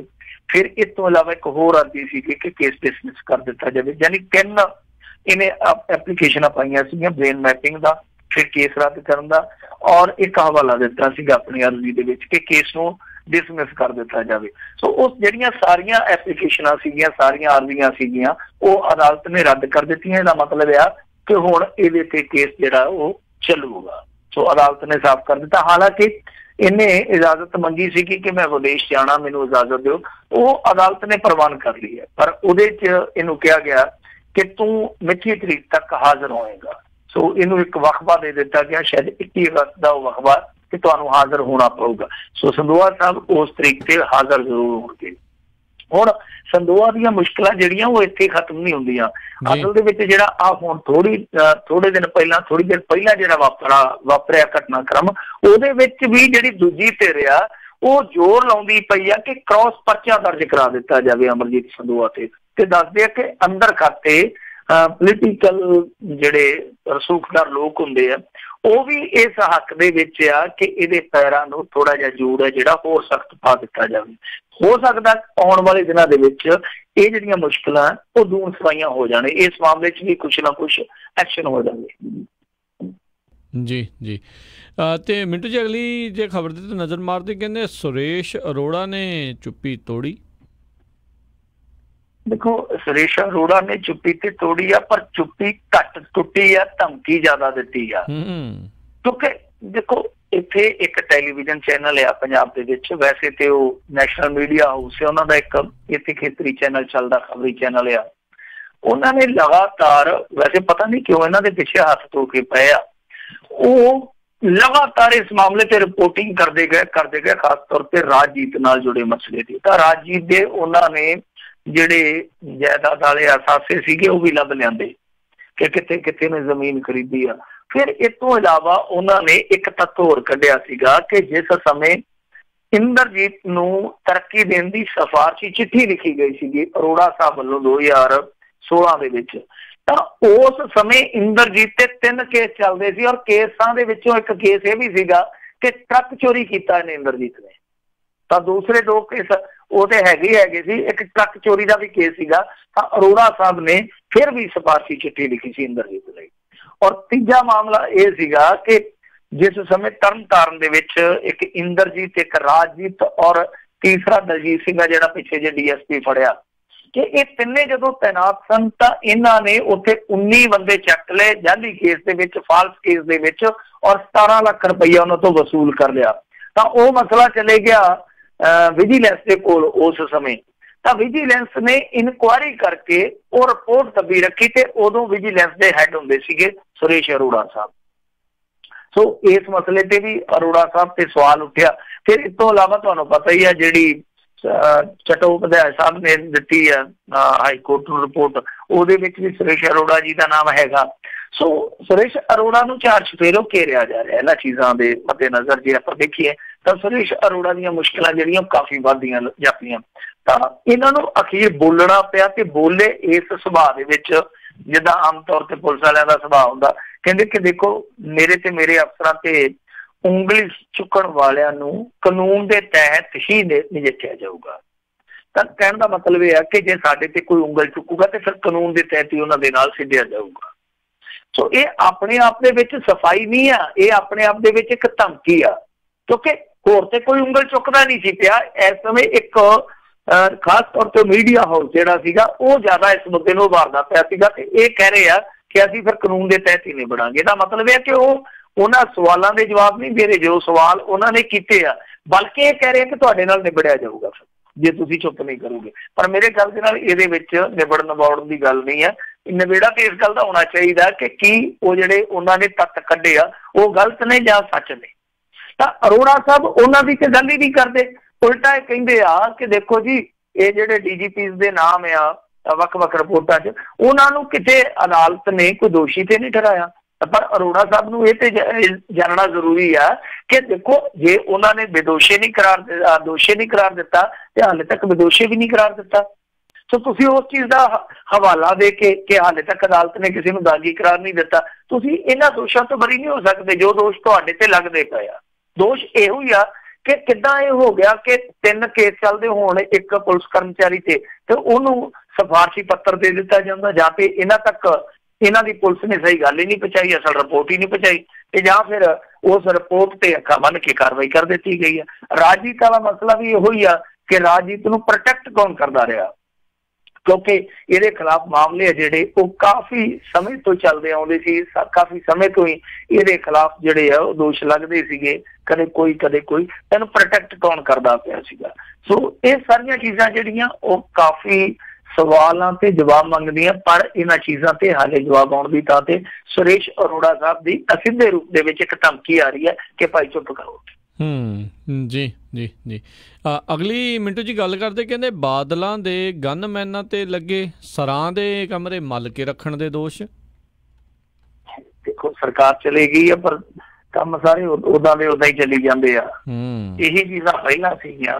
ਵੈਸੇ ਤੇ ਦਰਬਾਰ ਸਾਹਿਬ ਦੇ ਵਿੱਚ ਵੀ ਇਹ ਖਾਸ ਤੌਰ ਤੇ ਕਿਹਾ ਜਾਂਦਾ ਸੀਗਾ ਕਿ ਜਿਹੜੀਆਂ ਸਰਾਵਾਂ ਨੇ ਆਸ-ਪਾਸ ਦੀਆਂ, ਉਹ ਇੱਕ ਚੈਨਲ ਜਿਹੜਾ ਉੱਥੋਂ ਕੀਰਤਨ ਟੈਲੀਕਾਸਟ ਕਰਦਾ ਉਹਦੀ ਟੀਮ ਨੂੰ ਪੱਕੇ ਕਮਰੇ ਦਿੱਤੇ ਹੋਏ ਆ, ਕੁਛ ਹੋਰ ਇਸ ਤਰ੍ਹਾਂ ਦੇ ਜਿਹੜੇ ਸਿਕਿਉਰਿਟੀ ਵਾਲੇ ਉਹਨਾਂ ਨੇ ਲਏ ਹੋਏ ਆ, ਤੇ ਕੁਛ ਜਥੇਦਾਰ ਟੈਲੀਫੋਨ ਕਰ ਦਿੰਦੇ ਆ ਕਿ ਆਪਣੇ ਨੇੜੇ ਆਉਂਦੇ ਪਏ ਖੋਲਦੇ ਹੋਏ। ਤਾਂ ਇਸ ਤਰ੍ਹਾਂ ਦੇ ਉੱਥੋਂ ਵੀ ਦੋਸ਼ ਲੱਗਦੇ ਹੁੰਦੇ ਸੀਗੇ। ਪਰ ਉਹ ਬਾਅਦ ਦੇ ਵਿੱਚ ਚਲੋ ਸਰਕਾਰ ਜਦੋਂ ਚਲੇ ਗਈ, ਸੱਤਾ ਪਰਿਵਰਤਨ ਹੋਇਆ, ਤਾਂ ਉਸ ਤੋਂ ਬਾਅਦ ਉਹ ਦੋਸ਼ ਘੱਟ ਗਏ, ਉਹ ਚਰਚੇ ਥੋੜੇ ਜਿਹੇ ਘੱਟ ਗਏ। ਪਰ ਆਹ ਮਾਮਲਾ ਜਿਹੜਾ ਗੁਰਦੁਆਰਾ ਅੰਬ ਸਾਹਿਬ ਫੇਜ਼ ਐਕਟ ਮੁਹਾਲੀ ਆ ਜਿਹੜਾ ਉਹਦੇ ਨਾਲ ਜੁੜਿਆ, ਜਿਹਦੇ ਵਿੱਚ ਕਿਹਾ ਜਾ ਰਿਹਾ ਕਿ 5 ਕਮਰੇ ਏਦਾਂ ਦੇ ਆ ਜਿਨ੍ਹਾਂ ਦੇ ਵਿੱਚ ਬਾਦਲ ਸਾਹਿਬ ਦੇ ਗਨਮੈਨ ਹੈ ਜਿਹੜੇ, ਕਿਉਂਕਿ ਬਾਦਲ ਸਾਹਿਬ ਵੀ 2 ਆ, ਛੋਟੇ ਬਾਦਲ ਸਾਹਿਬ ਦੱਸੇ ਜਾਂਦੇ ਆ ਜਿਹੜੇ, ਕਹਿੰਦੇ ਆ ਕਿ ਛੋਟੇ ਬਾਦਲ ਦੇ ਜਿਹੜੇ ਗਨਮੈਨ ਆ ਉਹਨਾਂ ਨੇ ਪੱਕੇ 5 ਕਮਰੇ ਮੱਲ ਰੱਖੇ। ਤੇ ਕਮਾਲ ਦੀ ਗੱਲ ਹੈ ਕਿ ਜਦੋਂ ਜਾਂਦੇ ਆ ਕਿ ਏਦਾਂ ਜਿੰਦਾ ਲਾ ਜਾਂਦੇ ਜਿਵੇਂ ਚਾਚੇ ਦਾ ਮਕਾਨ ਹੋਵੇ, ਤਾਏ ਦਾ ਮਕਾਨ ਹੋਵੇ, ਯਾਨੀ ਜਾਲ ਲੱਗੇ ਵੀ ਜਿੰਦਾ ਲਾ ਕੇ ਚਾਬੀ ਜੇਬ 'ਚ ਪਾ ਕੇ ਲੈ ਜਾਂਦੇ ਆ ਕਿ ਪਿੱਛੇ ਤੋੜੀ ਕੋਈ ਵਰਤ ਨਾ ਲਵੇ ਸੰਗਤ ਦੇ ਵਿੱਚੋਂ। ਤਾਂ ਦੱਸਿਆ ਇਹ ਜਾਂਦਾ ਕਿ ਇਹਨਾਂ ਕਮਰਿਆਂ ਦੇ ਵਿੱਚ ਜਿਹੜੇ ਗਨਮੈਨ ਰਹਿੰਦੇ ਆ, ਇਹ ਕਮਰੇ ਜਿਹੜੇ ਦਵਾਏ ਗਏ ਆ, ਇਹ ਸੁਖਬੀਰ ਸਿੰਘ ਬਾਦਲ ਦੇ ਇੱਕ ਖਾਸ ਜਿਹੜਾ ਨਾਲ ਰਹਿੰਦਾ OSD ਉਹਦੇ ਟੈਲੀਫੋਨ ਤੋਂ ਬਾਅਦ ਦਿੱਤੇ ਗਏ ਆ। ਹਾਲਾਂਕਿ OSD ਉਹ ਜਿਹੜਾ ਉਹ ਕਹਿੰਦਾ ਕਿ ਨਹੀਂ ਜੀ ਮੈਂ ਤੇ ਮਹੀਨੇ 'ਚ 1-2 ਵਾਰ ਕਮਰਾ ਦੇਣ ਲਈ ਕਿਹਾ, ਕਦੇ ਇਸ ਤਰ੍ਹਾਂ ਦੀ ਆਪਾਂ ਗੱਲ ਨਹੀਂ ਕੀਤੀ ਕਿ ਪੱਕੇ ਤੌਰ ਤੇ ਦੇ ਦਿਓ। ਹਾਲਾਂਕਿ ਜਿਹੜੇ ਗੁਰਦੁਆਰਾ ਸਾਹਿਬ ਦੇ ਮੈਨੇਜਰ ਆ ਉਹ ਵੀ ਇਹ ਗੱਲ ਕਹਿੰਦੇ ਆ ਕਿ ਨਹੀਂ ਜੀ ਪੱਕੇ ਤੌਰ ਤੇ ਨਹੀਂ ਦਿੱਤੇ, ਗਨਮੈਨ ਉੱਦਾਂ ਕਿਤੇ ਆ ਜਾਂਦੇ ਆ। ਪਰ ਟ੍ਰਿਬਿਊਨ ਨੇ ਅੱਜ ਜਿਹੜੀ ਇਹ ਰਿਪੋਰਟ ਛਾਪੀ ਉਹਦੇ 'ਚ ਉਹਨਾਂ ਨੇ ਸਾਫ਼ ਕਿਹਾ ਕਿ ਪਹਿਲਾਂ ਕਿਸਾਨ ਭਵਨ 'ਚ ਰਹਿੰਦੇ ਸੀ, AC ਉਸੇ ਚੰਗੇ ਉੱਥੇ ਚੱਲਦੇ ਸੀ, ਬਾਅਦ ਦੇ ਵਿੱਚ ਸਰਕਾਰ ਬਦਲ ਗਈ, ਉੱਥੋਂ ਥੋੜਾ ਜਿਹਾ ਫਾਉ ਪੈਣਾ ਘੱਟ ਗਿਆ ਤੇ ਫਿਰ ਇਹ ਇੱਥੇ ਆ ਕੇ ਤੇ ਕਮਰੇ ਮੱਲ ਕੇ ਬੈਠੇ ਆ। ਉੱਦਾਂ ਇੱਥੇ ਬਾਦਲ ਪਿੰਡ ਦੇ ਵਿੱਚ ਜਦੋਂ ਇਹ ਮੁੱਖ ਮੰਤਰੀ ਹੁੰਦੇ ਸਨ ਪ੍ਰਕਾਸ਼ ਸਿੰਘ ਬਾਦਲ ਜੀ, ਤਾਂ ਇੱਥੇ ਵੀ ਇਹੋ ਹੀ ਕੰਮ ਚੱਲਦਾ ਸੀਗਾ। ਬਿਜਲੀ ਵਾਲਿਆਂ ਦਾ ਕਰੈਸਟ ਹਾਊਸ ਸੀਗਾ, ਉਹ ਮੱਲਿਆ ਹੋਇਆ ਸੀਗਾ ਪੁਲਿਸ ਵਾਲਿਆਂ ਨੇ। ਇਹ ਜੇ ਜ਼ਿਆਦਾ ਵੱਧ ਜਾਂਦੇ ਕਈ ਵਾਰ ਤੇ ਪਰਾਂ ਬਿਰਧ ਘਰ ਹੈਗਾ, ਬਿਰਧ ਆਸ਼ਰਮ ਜਿਹਨੂੰ ਆਪਾਂ ਕਹਿ ਦਿੰਦੇ, ਤੇ ਉੱਥੇ ਜਾ ਕੇ ਬਹਿ ਜਾਂਦੇ ਹੁੰਦੇ ਸੀਗੇ ਪੁਲਿਸ ਵਾਲੇ। ਸੋ ਇਸ ਤਰ੍ਹਾਂ ਇਹ ਕਰਦੇ ਰਹੇ ਆ ਤੇ ਹੋਰ ਵੀ ਸ਼ਹਿਰਾਂ ਦੇ ਵਿੱਚ ਹੋਰ ਵੀ ਲੀਡਰਾਂ ਦੇ ਗਨਮੈਨ ਇਸੇ ਤਰ੍ਹਾਂ ਕਰਦੇ ਹੋਣਗੇ, ਕਿਉਂਕਿ ਇਹ ਲੱਗੀ ਫੱਬੀ ਲਾ ਲੈਂਦੇ ਆ, ਜਿਸ ਹਿਸਾਬ ਨਾਲ ਚੌਲਾ ਚੱਲਦਾ ਚਲਾ ਲੈਂਦੇ ਆ। ਪਰ ਸਭ ਤੋਂ ਵੱਡੀ ਗੱਲ ਇਹ ਹੈ ਕਿ ਕੀ ਜੇ ਰਾਜਸੀ ਲੋਕਾਂ ਦੀ ਇਹ ਜਿਹੜੀ ਸੁਰੱਖਿਆ ਛਤਰੀ ਆ ਉਹ ਇਸ ਤਰ੍ਹਾਂ ਸਰਾਵਾਂ ਦੇ ਕਮਰੇ ਜਾ ਕੇ ਮੱਲ ਲਊਗੀ ਤਾਂ ਕੀ ਉਹ ਠੀਕ ਆ? ਕਿਉਂਕਿ ਸੰਗਤ ਦੇ ਪੈਸੇ ਨਾਲ ਸੰਗਤ ਦੀ ਸਹੂਲਤ ਵਾਸਤੇ ਬਣੇ ਜਿਹੜੇ ਸਰਾਵਾਂ ਦੇ ਕਮਰੇ ਆ, ਜੋ ਇਹ ਕਬਜ਼ੇ ਹੇਠ ਲੈ ਲੈਣਗੇ ਤੇ ਫਿਰ ਸੰਗਤ ਕਿੱਥੋਂ ਜਾਊਗੀ? ਤਾਂ ਜ਼ਰੂਰਤ ਇਸ ਗੱਲ ਦੀ ਹੈ ਕਿ ਠੀਕ ਹੈ ਕਿ ਤੁਹਾਨੂੰ ਰਹਿ ਚਾਹੀਦੀ ਹੈ, ਉਹਦੇ ਵਿੱਚ ਕੋਈ ਸ਼ੱਕ ਨਹੀਂ, ਕਿਤੇ ਨਾ ਕਿਤੇ ਸੁਰੱਖਿਆ ਮੁਲਾਜ਼ਮਾਂ ਨੇ ਸ਼ਰਨ ਲੈਣੀ ਹੈ। ਤਾਂ ਉਹਦੇ ਲਈ ਤੁਹਾਡੇ ਜਿਹੜੇ ਰਾਜਸੀ ਆਕਾ ਉਹ ਪ੍ਰਬੰਧ ਕਰਕੇ ਦੇਣ, ਸਰਕਾਰਾਂ ਪ੍ਰਬੰਧ ਕਰਕੇ ਦੇਣ, ਤਾਂ ਗੁਰੂ ਘਰ ਤੁਹਾਡੇ ਬੋਝ ਕਿਉਂ ਚੱਕੇ? ਇਹ ਸਭ ਤੋਂ ਵੱਡੀ ਗੱਲ ਹੈ, ਸਭ ਤੋਂ ਵੱਡਾ ਸਵਾਲ ਹੈ ਕਿ ਸੰਗਤ ਦੇ ਪੈਸੇ ਦੇ ਨਾਲ ਸੰਗਤ ਦੀ ਸਹੂਲਤ ਵਾਸਤੇ ਜਿਹੜੀਆਂ ਚੀਜ਼ਾਂ ਤਿਆਰ ਹੋਈਆਂ ਉਹ ਇਹ ਲੋਕ ਕਿਉਂ ਵਰਤ ਰਹੇ ਆ? ਜੀ ਜੀ। ਤੇ ਮਿੰਟੂ ਜੀ, ਜਿਹੜੇ ਖਬਰਾਂ ਦਾ ਜਿਹੜਾ ਆਪਣਾ ਹੁਣ ਸਿਲਸਿਲਾ ਇੱਥੇ ਆਪਾਂ ਸਮਾਪਤ ਕਰਦੇ ਹਾਂ, ਤੇ ਨਾਲ ਹੀ ਜਿਹੜੇ ਆਪਣੇ ਸਰੋਤਿਆਂ ਨੂੰ ਸੱਦਾ ਦਿੰਦੇ ਹਾਂ ਵੀ ਜੇ ਤੁਹਾਡੇ ਕੋਲ ਵੀ ਕੋਈ ਸਵਾਲ ਹੈਗੇ ਨੇ ਤਾਂ ਤੁਸੀਂ ਮਿੰਟੂ ਜੀ ਨੂੰ ਹੁਣ ਬ੍ਰੇਕ ਤੋਂ ਬਾਅਦ ਦੇ ਵਿੱਚ ਸਵਾਲ ਪੁੱਛ ਸਕਦੇ ਹੋ। ਫੋਨ ਕਰਨ ਦੇ ਲਈ ਨੰਬਰ ਹੈਗਾ 408 272 5200, 4082725200। ਇਸ ਨੰਬਰ ਦੇ ਉੱਤੇ ਕਾਲ ਕਰੋ ਅਤੇ ਕਾਲ ਕਰਕੇ ਤੁਸੀਂ ਵੀ ਜਿਹੜਾ ਵੀ ਤੁਹਾਨੂੰ ਸਵਾਲ ਹੈਗਾ ਆ, ਚਾਹੇ ਭਾਰਤ ਦੀ ਸਿਆਸਤ ਜਾਂ ਪੰਜਾਬ ਦੀ ਸਿਆਸਤ ਦੇ ਨਾਲ ਜੁੜਿਆ ਹੋਇਆ, ਅਤੇ ਤੁਸੀਂ ਮਿੰਟੂ ਜੀ ਨੂੰ ਹੁਣ ਪੁੱਛ ਸਕਦੇ ਹੋ। ਅਤੇ ਮਿਲਾਂਗੇ ਆਪਾਂ ਮਿੰਟੂ ਜੀ ਇੱਕ ਬ੍ਰੇਕ ਤੋਂ ਬਾਅਦ 'ਚ, ਅਤੇ ਜਿਹੜੇ ਫਿਰ ਸਵਾਲਾਂ ਦੇ ਜਵਾਬ ਸਰੋਤਿਆਂ ਦੇ ਉਹ ਆਪਾਂ ਕਰਦੇ ਹਾਂ ਜੀ।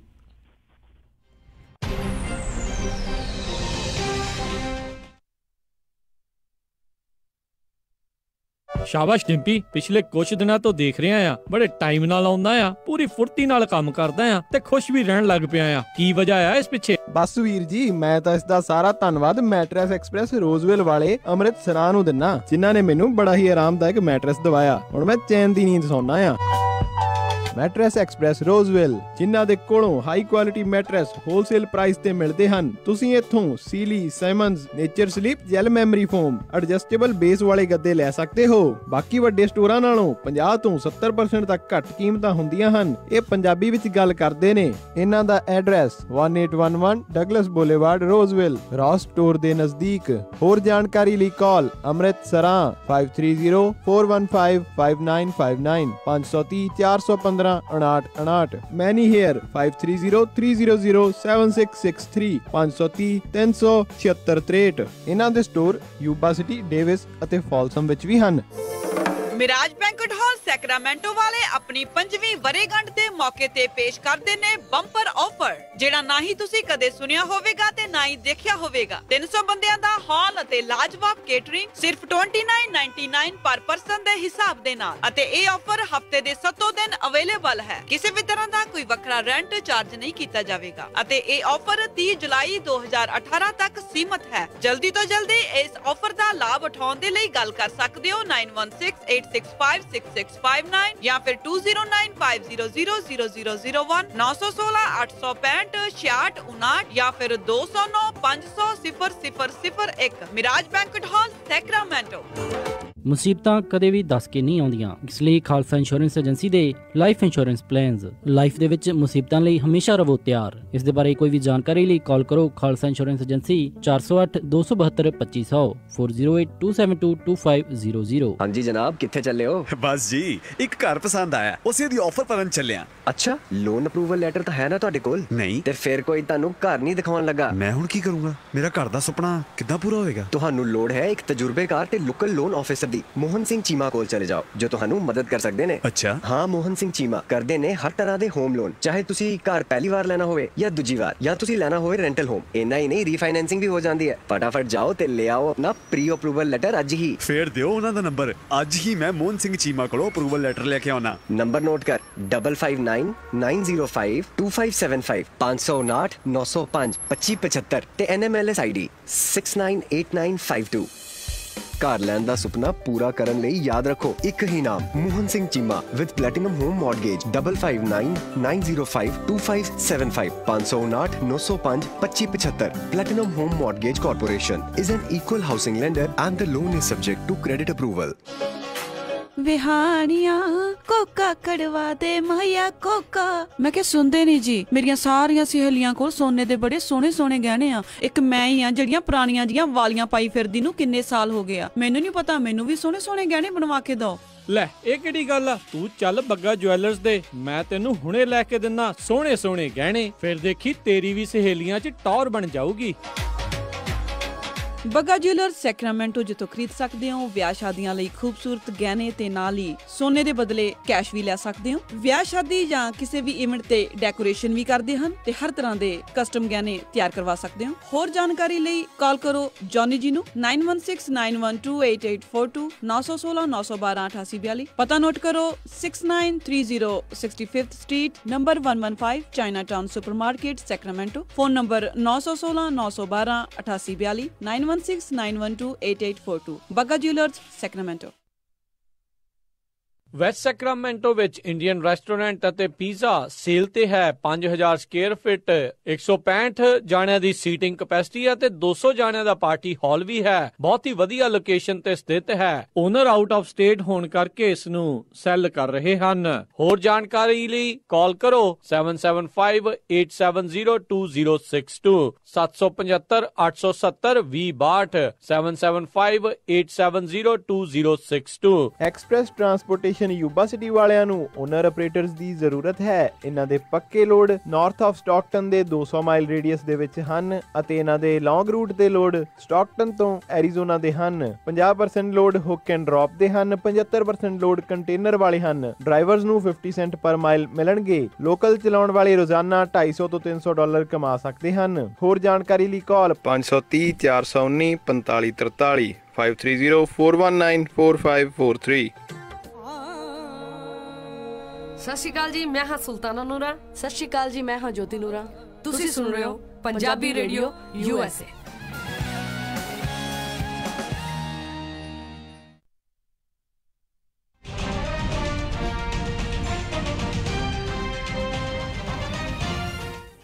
ਪੰਜਾਬੀ ਰੇਡੀਓ USA ਸੁਣ ਰਹੇ ਸਾਰੇ ਸਰੋਤਿਆਂ ਨੂੰ ਇੱਕ ਵਾਰੀ ਫਿਰ ਨਿੱਘੀ ਜੀ ਆਇਆਂ ਨੂੰ। ਸਭ ਦਾ ਸਵਾਗਤ ਹੈ ਸਰੋਤੇ ਪ੍ਰੋਗਰਾਮ ਦੇ ਵਿੱਚ। ਪ੍ਰੋਗਰਾਮ ਚੱਲ ਰਿਹਾ ਜੀ ਖਬਰ ਤੇ ਨਜ਼ਰ ਤੇ ਮੇਰੇ ਨਾਲ ਜੁੜੇ ਹੋਏ ਨੇ ਮਿੰਟੂ ਗੁਰੂਸਰੀਆ ਜੀ। ਮਿੰਟੂ ਜੀ ਇੱਕ ਵਾਰੀ ਫਿਰ ਨਿੱਘੀ ਜੀ ਆਇਆਂ ਨੂੰ, ਸਵਾਗਤ ਹੈ ਜੀ।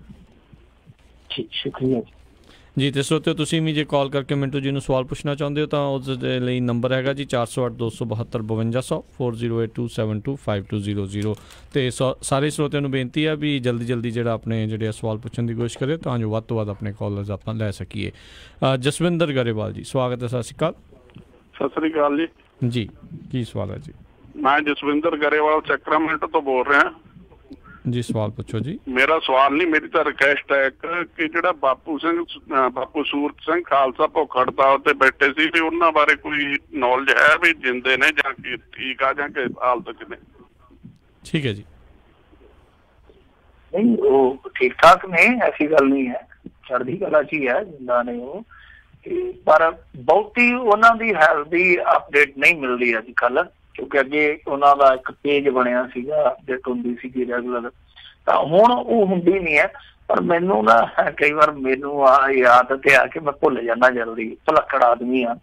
ਵੈਸੇ ਅੱਗੇ ਵੀ 1-2 ਵਾਰੀ ਮੈਨੂੰ ਸਵਾਲ ਕੀਤਾ ਆਪਣੇ ਪੰਜਾਬੀ ਰੇਡੀਓ USA ਤੇ ਸਰੋਤਿਆਂ ਨੇ, ਤਾਂ ਹੁਣ ਮੈਂ ਕੋਸ਼ਿਸ਼ ਕਰੂੰਗਾ ਕਿ ਆਪਾਂ ਉੱਥੋਂ ਕਿਸੇ ਬੰਦੇ ਤੋਂ ਪਤਾ ਕਰ ਸਕੀਏ ਐਗਜ਼ੈਕਟ ਕਿੱਦਾਂ ਹਾਲਤ ਹੈ ਉਹਨਾਂ ਦੀ, ਕਿੱਦਾਂ ਉਹਨਾਂ ਦਾ ਸੰਘਰਸ਼ ਚੱਲਦਾ। ਸੋ ਥੋੜਾ ਮੈਨੂੰ ਸਮਾਂ ਦਿਓ, ਕੋਸ਼ਿਸ਼ ਕਰੂੰਗਾ ਮੈਂ ਕਿ ਸਾਰੀ ਅਪਡੇਟ ਲੈ ਕੇ ਤੇ ਮੈਂ ਤੁਹਾਨੂੰ ਉਹ ਪ੍ਰੋਵਾਈਡ ਕਰਵਾ ਦੂੰਗਾ ਜੀ। ਤੇ ਅਗਲੇ ਕਾਲਰ ਨੇ ਜੀ ਆਪਣੇ ਨਾਲ ਜਿਹੜੇ ਸੰਤੋਖ ਸਿੰਘ ਜੀ। ਸਤਿ ਸ਼੍ਰੀ ਅਕਾਲ। ਸਤਿ ਸ਼੍ਰੀ ਅਕਾਲ ਜੀ ਦੋਵਾਂ ਵੀਰਾਂ ਨੂੰ ਜੀ। ਸਤਿ ਸ਼੍ਰੀ ਅਕਾਲ ਜੀ। ਸਤਿ ਸ਼੍ਰੀ ਅਕਾਲ। ਆਪਣਾ ਮਿੰਟੂ ਜੀ, ਮੈਂ ਸਵਾਲ ਇਹ ਵੀ ਇਹ ਜਿਹੜੇ ਇਹਨਾਂ ਨੂੰ ਇੰਨੀ ਸੁਰੱਖਿਆ ਖੇਤਰੀ ਸਾਰਿਆਂ ਲੀਡਰਾਂ ਨੂੰ, ਗਨਮੈਨ ਆ ਜਿਹੜੇ ਆਪਣੇ ਗਾਉਣ ਵਾਲੇ ਆ ਜਾਂ ਜਿਹੜੇ ਬਾਬੇ ਆ, ਇਹਨਾਂ ਕੋਲ ਐਡੇ ਵੱਡੇ ਬਾਈਤਿਆਂ ਤੇ ਕਿਸਾਨ ਦੇ ਮਰਨ ਡਿਆ ਸਾਰਾ, ਤੇ ਉਹਨਾਂ ਨੂੰ ਕੁਛ ਦਿੰਦੇ ਨਹੀਂ ਤੇ ਸਾਰੀ ਛਤੜੀ ਤੇ ਜੋ ਤੇਲ ਤੇ ਜੋ ਸਭ ਇਹਨਾਂ ਨੂੰ ਦੇਈ ਜਾਂਦੇ ਆ। ਤੇ ਇਹਦਾ ਕੀ ਕੋਈ ਥੋੜਾ ਬਹੁਤਾ ਇਹਨਾਂ ਨੂੰ ਆਪਣੇ ਆਪ ਨਹੀਂ ਸਮਝ ਆਉਂਦੀ ਵੀ ਅਸੀਂ ਕੀ ਕਰਨ ਡਏ ਆ, ਜਾਂ ਥੋੜੀ ਬਹੁਤੀ ਬੰਦਾ ਸੋਚਦਾ ਹੀ ਆ ਵੀ ਮੈਂ ਕਿਹੜੀ ਚੀਜ਼ ਗਰੀਬਾਂ ਦੀ ਖੋਣ ਡਿਆ ਜਾਂ ਲੈਣ ਡਿਆ? ਧੰਨਵਾਦ। ਦੇਖੋ, ਗਨਮੈਨ ਤੇ ਜ਼ਰੂਰੀ ਹੈ, ਐਸੀ ਗੱਲ ਨਹੀਂ ਹੈ, ਕਿਉਂਕਿ ਤੁਹਾਨੂੰ ਪਤਾ ਹੀ ਹੈ ਕਿ ਜਦੋਂ ਕੋਈ ਅਹੁਦਾ ਅਚੀਵ ਕਰ ਲੈਂਦਾ ਤੇ ਉਸ ਤੋਂ ਬਾਅਦ ਉਹਦੀ ਜਾਨ ਮਾਲ ਦੀ ਜਿਹੜੀ ਹਿਫਾਜ਼ਤ ਆ ਉਹ ਫਿਰ ਸਟੇਟ ਦੀ ਜ਼ਿੰਮੇਵਾਰੀ ਵੀ ਬਣ ਜਾਂਦੀ ਆ। ਕਈ ਵਾਰ ਤੁਹਾਨੂੰ ਪਤਾ ਹੀ ਹੈ ਕਿ ਇਹਨਾਂ ਦੀਆਂ ਆਪਸ ਦੇ ਵਿੱਚ ਜੋ ਰੰਜਿਸ਼ਾਂ ਹੁੰਦੀਆਂ ਉਹ ਗਾਂਹ ਦੀ ਗਾਂਹ ਚਲੇ ਜਾਂਦੀਆਂ। ਇੱਥੇ ਮਰਡਰ ਵੀ ਹੋਏ ਆ ਔਰ ਰਾਜਨੀਤਿਕ ਲੋਕਾਂ ਨੇ ਕਰਵਾਏ ਆ ਮਰਡਰ। ਦੂਸਰਾ ਬਾਹਰ ਦਾ ਖਤਰਾ ਤੇ ਆਪਾਂ ਛੱਡ ਦਈਏ ਇੱਕ ਪਾਸੇ, ਇੱਕ ਦੂਜੇ ਨੂੰ ਵੀ ਕਈ ਵਾਰੇ ਪੈ ਜਾਂਦੇ ਆ। ਸੋ ਇਹ ਤੇ ਠੀਕ ਹੈ ਕਿ ਹਰੇਕ ਬੰਦੇ ਦੀ ਜਾਨ ਦੀ ਜਿਹੜੀ ਆ ਉਹ ਸੁਰੱਖਿਆ, ਉਹ ਪ੍ਰਾਇਓਰਟੀ ਉਹਦੀ ਹੋਣੀ ਚਾਹੀਦੀ ਹੈ। ਪਰ ਮਸਲਾ ਇਹ ਆ ਕਿ ਉਹਦਾ ਰਿਵਿਊ ਹੋਣਾ ਚਾਹੀਦਾ ਪ੍ਰੋਪਰ ਢੰਗ ਨਾਲ। ਜਿੱਦਾਂ ਹੁਣ ਇੱਕ ਬੰਦਾ ਉਹਦੇ ਕੋਲ 30-35 ਗਨਮੈਨ, ਮੈਂ ਆਪਣੀਆਂ ਅੱਖਾਂ ਦੇ ਨਾਲ ਦੇਖਿਆ ਸੀਗਾ। ਉਹ ਸਧਾਰਨ ਜਥੇਦਾਰ, ਹੁਣ ਤੇ ਬਾਅਦ ਦੇ ਵਿੱਚ ਉਹਦੀ ਸਿਕਿਉਰਿਟੀ ਵਾਪਸ ਲੈ ਲਈ ਕਿ ਸਰਕਾਰ ਚਲੇ ਗਈ, ਪਰ ਪਹਿਲਾਂ ਉਹਦੇ ਕੋਲੇ 3-4 ਗੱਡੀਆਂ ਔਰ ਤਕਰੀਬਨ 25-30 ਗਨਮੈਨ ਹਰ ਟਾਈਮ ਹੁੰਦੇ। ਉੱਦਾਂ ਤੇ 30-35 ਦੱਸੀਦੇ ਸੀ, ਪਰ 25-30 ਉਹਦੇ ਨਾਲ ਤੁਰੇ ਫਿਰਦੇ ਹੁੰਦੇ ਸੀਗੇ। ਤੇ ਦੱਸੋ ਉਸ ਬੰਦੇ ਨੂੰ ਜੇ 2 ਗਨਮੈਨ ਵੀ ਦੇ ਦਿੱਤੇ ਜਾਣ ਤੇ ਮੈਨੂੰ ਲੱਗਦਾ ਕਿ ਬਹੁਤ ਆ।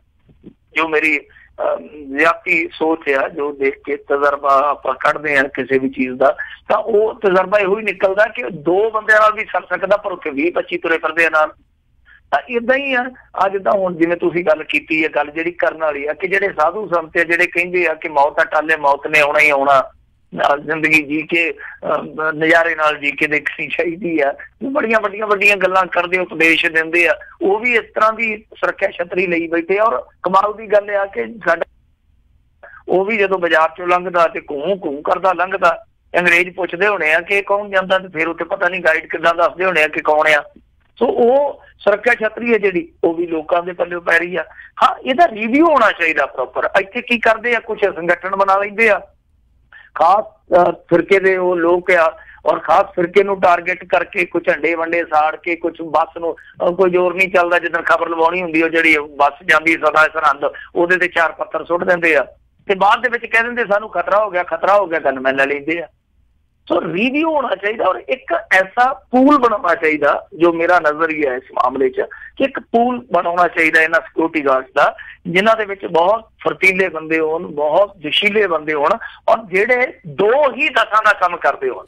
ਕਹਿਣ ਦਾ ਮਤਲਬ ਇਹ ਆ। ਸੋ ਸਪੈਸ਼ਲ ਪ੍ਰੋਟੈਕਸ਼ਨ ਗਾਰਡ ਜਿਹੜੇ ਇਸ ਤਰ੍ਹਾਂ ਦੇ ਇੱਦਾਂ ਦੇ ਬਣਾਏ ਜਾਣ ਕਿ ਉਹਨਾਂ ਦੀ ਜਿਹੜੀ ਬੋਡੀ ਦੀ ਜਾਂ ਜਿਹੜੀ ਉਹਨਾਂ ਦੀ ਸੋਚ ਦੀ ਸਮਰੱਥਾ ਜਿਹੜੀ ਉਹ ਦੂਜਿਆਂ ਨਾਲੋਂ ਜ਼ਿਆਦਾ ਹੋਵੇ। ਤਾਂ ਪੂਲ ਏਦਾਂ ਦਾ ਬਣਾ ਦੇਣਾ ਚਾਹੀਦਾ, ਪਰ ਸੁਰੱਖਿਆ ਜਿਹੜੀ ਉਹ ਸੁਰੱਖਿਆ ਤੇ ਅਹਿਮੀਅਤ ਰੱਖਦੀ ਹੈ, ਇਸ ਗੱਲ ਦੇ ਵਿੱਚ ਕੋਈ ਸ਼ੱਕ ਨਹੀਂ ਹੈ। ਜੀ ਜੀ ਅਗਲੇ ਕਾਲਰ ਨੇ ਹਰਬੰਸ ਸਿੰਘ ਜੀ, ਸਤਿ ਸ਼੍ਰੀ ਅਕਾਲ।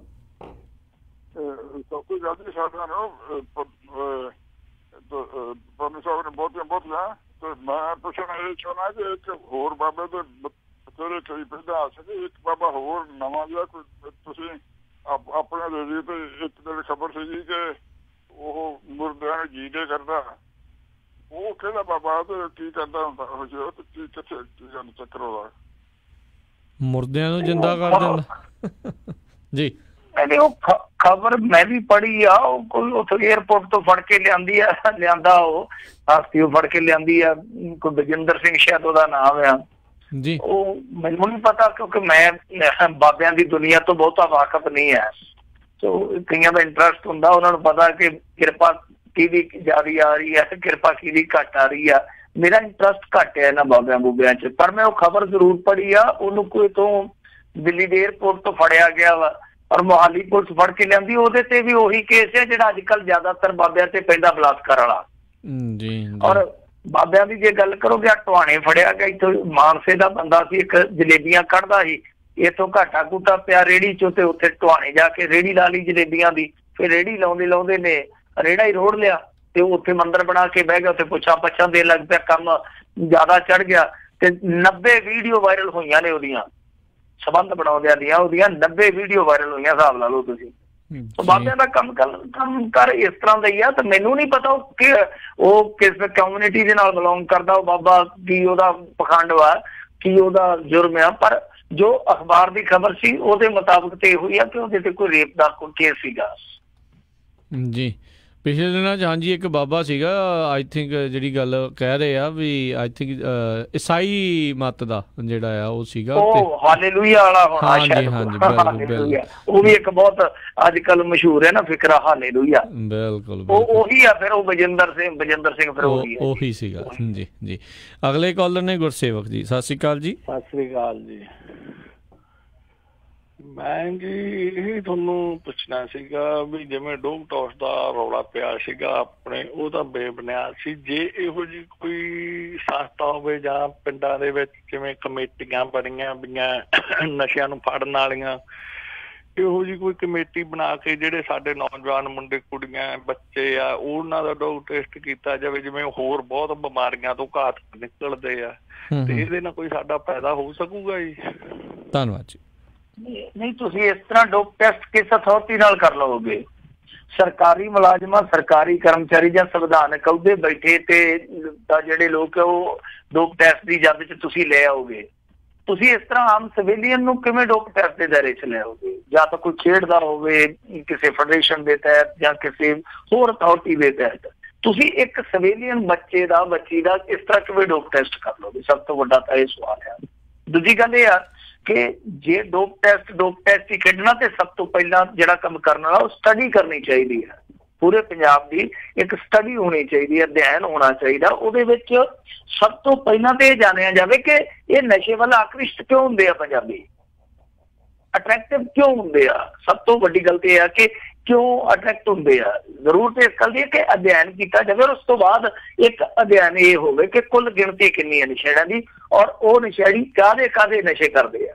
ਸੋ ਅਧਿਐਨ ਇਸ ਚੀਜ਼ ਦਾ ਹੋਣਾ ਚਾਹੀਦਾ। ਡੋਪ ਟੈਸਟ ਵਾਲਾ ਤੇ ਫਾਰਮੂਲਾ ਹੀ ਝੂਠਾ ਜਿਹਾ, ਉਹਦੇ 'ਚ 5-7 ਸਾਲਟ ਆਉਂਦੇ ਆ, ਇੱਥੇ ਤੇ ਨਸ਼ੇ 50 ਕਿਸਮ ਦੇ ਤੁਰੇ ਫਿਰਦੇ ਆ। ਜੀ ਜੀ ਜੀ ਬਿਲਕੁਲ। ਪਰ ਇੱਕ ਚੀਜ਼ ਜਿਹੜੀ ਜ਼ਰੂਰ ਆ ਵੀ ਹੁਣ ਜਿਹੜੇ ਰਿਸ਼ਤੇ ਕਰਦੇ ਉਹ ਇੱਕ ਦੂਜੇ ਨੂੰ ਜ਼ਰੂਰ ਮੇਕ ਸ਼ੋਰ ਕਰੋ ਵੀ ਇਹ ਚੀਜ਼ਾਂ ਦੇ ਜਿਹੜੇ ਟੈਸਟ ਆ ਉਹ ਕਰਾ ਕੇ ਹੀ ਜਿਹੜਾ ਕੀਤਾ ਜਾਵੇ, ਕਿਉਂਕਿ ਗਾਂ ਵੀ ਅੱਜ ਕੱਲ੍ਹ ਪਤਾ ਨਹੀਂ, ਜਿੱਦਾਂ ਆਪਾਂ ਖਬਰਾਂ ਦੇ ਵਿੱਚ ਸਾਂਝੇ ਕਰਦੇ ਹੀ ਹਾਂ, ਕਿਤੇ ਕਾਲਾ ਪੀਲੀਆ, ਕਿਤੇ ਏਡਜ਼, ਉਹਨੇ ਵੀ ਬਹੁਤ ਜ਼ਿਆਦਾ ਮਾਰ ਆ ਉਹ ਮਾਰੀ ਹੋਈ ਆ। ਅਗਲੇ ਜਿਹੜੇ ਕਾਲਰ ਨੇ ਸਤਨਾਮ ਸਿੰਘ ਜੀ, ਸਤਿ ਸ਼੍ਰੀ ਅਕਾਲ। ਹਾਂਜੀ, ਦੋਨਾਂ ਵੀਰਾਂ ਨੂੰ ਪਿਆਰ ਭਰੀ ਸਤਿ ਸ਼੍ਰੀ ਅਕਾਲ ਜੀ। ਸਤਿ ਸ਼੍ਰੀ ਅਕਾਲ ਜੀ। ਮਿੰਟੂ ਜੀ, ਮੇਰਾ ਸਵਾਲ ਹੈ, ਥੋੜੇ ਦਿਨ ਪਹਿਲਾਂ ਖਬਰ ਆਈ ਸੀ ਵੀ ਪਾਰਲੀਮੈਂਟ ਤੇ ਹਮਲਾ ਹੋ ਰਿਹਾ, ਵੀ ਉਹ ਵੀ ਆਪਣੇ ਸਿੱਖਾਂ ਵਿੱਚੋਂ ਖਾੜਕੂਵਾਦ ਕਰ ਰਹੇ ਆ। ਜੇ ਇਹਨਾਂ ਨੂੰ ਸਾਰਾ ਪਤਾ ਵੀ ਕਿਹੜੀ ਕਾਰ ਚ ਆ ਰਿਹਾ, 2 ਜਣੇ ਆ ਰਹੇ, ਕੋਈ ਫੜ ਦੇਗਾ ਤੇ ਨਹੀਂ? ਇਹਦਾ ਕਿਤੇ ਇਹੀ ਤੇ ਨਹੀਂ ਜਿਹੜਾ ਮੈਂਬਰ ਆਪਣੇ ਰੈਫਰੈਂਡਮ 2020 ਹੋ ਰਿਹਾ ਉਹਨੂੰ ਫੇਲ ਕਰਨ ਵਾਸਤੇ ਜਾਂ ਉਹਨੂੰ ਬਦਨਾਮ ਕਰਨ ਵਾਸਤੇ ਇਹ ਅਫਵਾਹ ਉਡਵਾਈ ਗਈ ਹੈ? ਇਹਦੇ ਬਾਰੇ ਮੈਨੂੰ ਦੱਸਿਓ ਜੀ। ਜੀ, ਇਹਦਾ ਤੇ ਮੈਨੂੰ ਪਤਾ ਨਹੀਂ ਗਾ ਕਿ ਕਾਹਦੇ ਕਰਕੇ ਅਫਵਾਹ ਉਡਾਈ ਗਈ ਹੈ, ਪਰ ਇੰਨਾ ਮੈਨੂੰ ਪਤਾ, ਜਿਉਂ ਮੈਂ ਜੰਮਿਆ ਇਸ ਤਰ੍ਹਾਂ ਦੇ ਹਮਲੇ ਮੈਂ ਜਿਹੜੇ ਉਹ ਸੁਣਦਾ ਹੀ ਆਇਆ, ਪਰ ਅੱਜ ਤੱਕ ਇੱਕ ਵੀ ਇਹ ਚੀਜ਼ ਨਹੀਂ ਸੁਣੀ ਕਿ ਮੀਡੀਆ ਨੇ ਹੈਗਾ ਉਹ ਸੂਚਨਾ ਦੇ ਦਿੱਤੀ ਹੋਵੇ ਤੇ ਇਹਨਾਂ ਨੇ ਉਹ ਹਮਲਾ ਡੱਕ ਲਿਆ ਹੋਵੇ। ਇਹ ਤੇ ਇੱਥੋਂ ਤੱਕ ਵੀ ਕਹਿ ਦਿੰਦੇ ਕਿ ਬਗਦਾਦੀ ਚੜ੍ਹ ਕੇ ਆ ਗਿਆ, ਬਸ ਆ ਨੇੜੇ ਆ ਗਿਆ, ਕਾਬਲ ਦੇ ਲਾਗੇ ਆ ਗਿਆ, ਉਹਦੇ ਇੰਡੀਆ ਤੇ ਹੱਲਾ ਕਰ ਦੇਣਾ।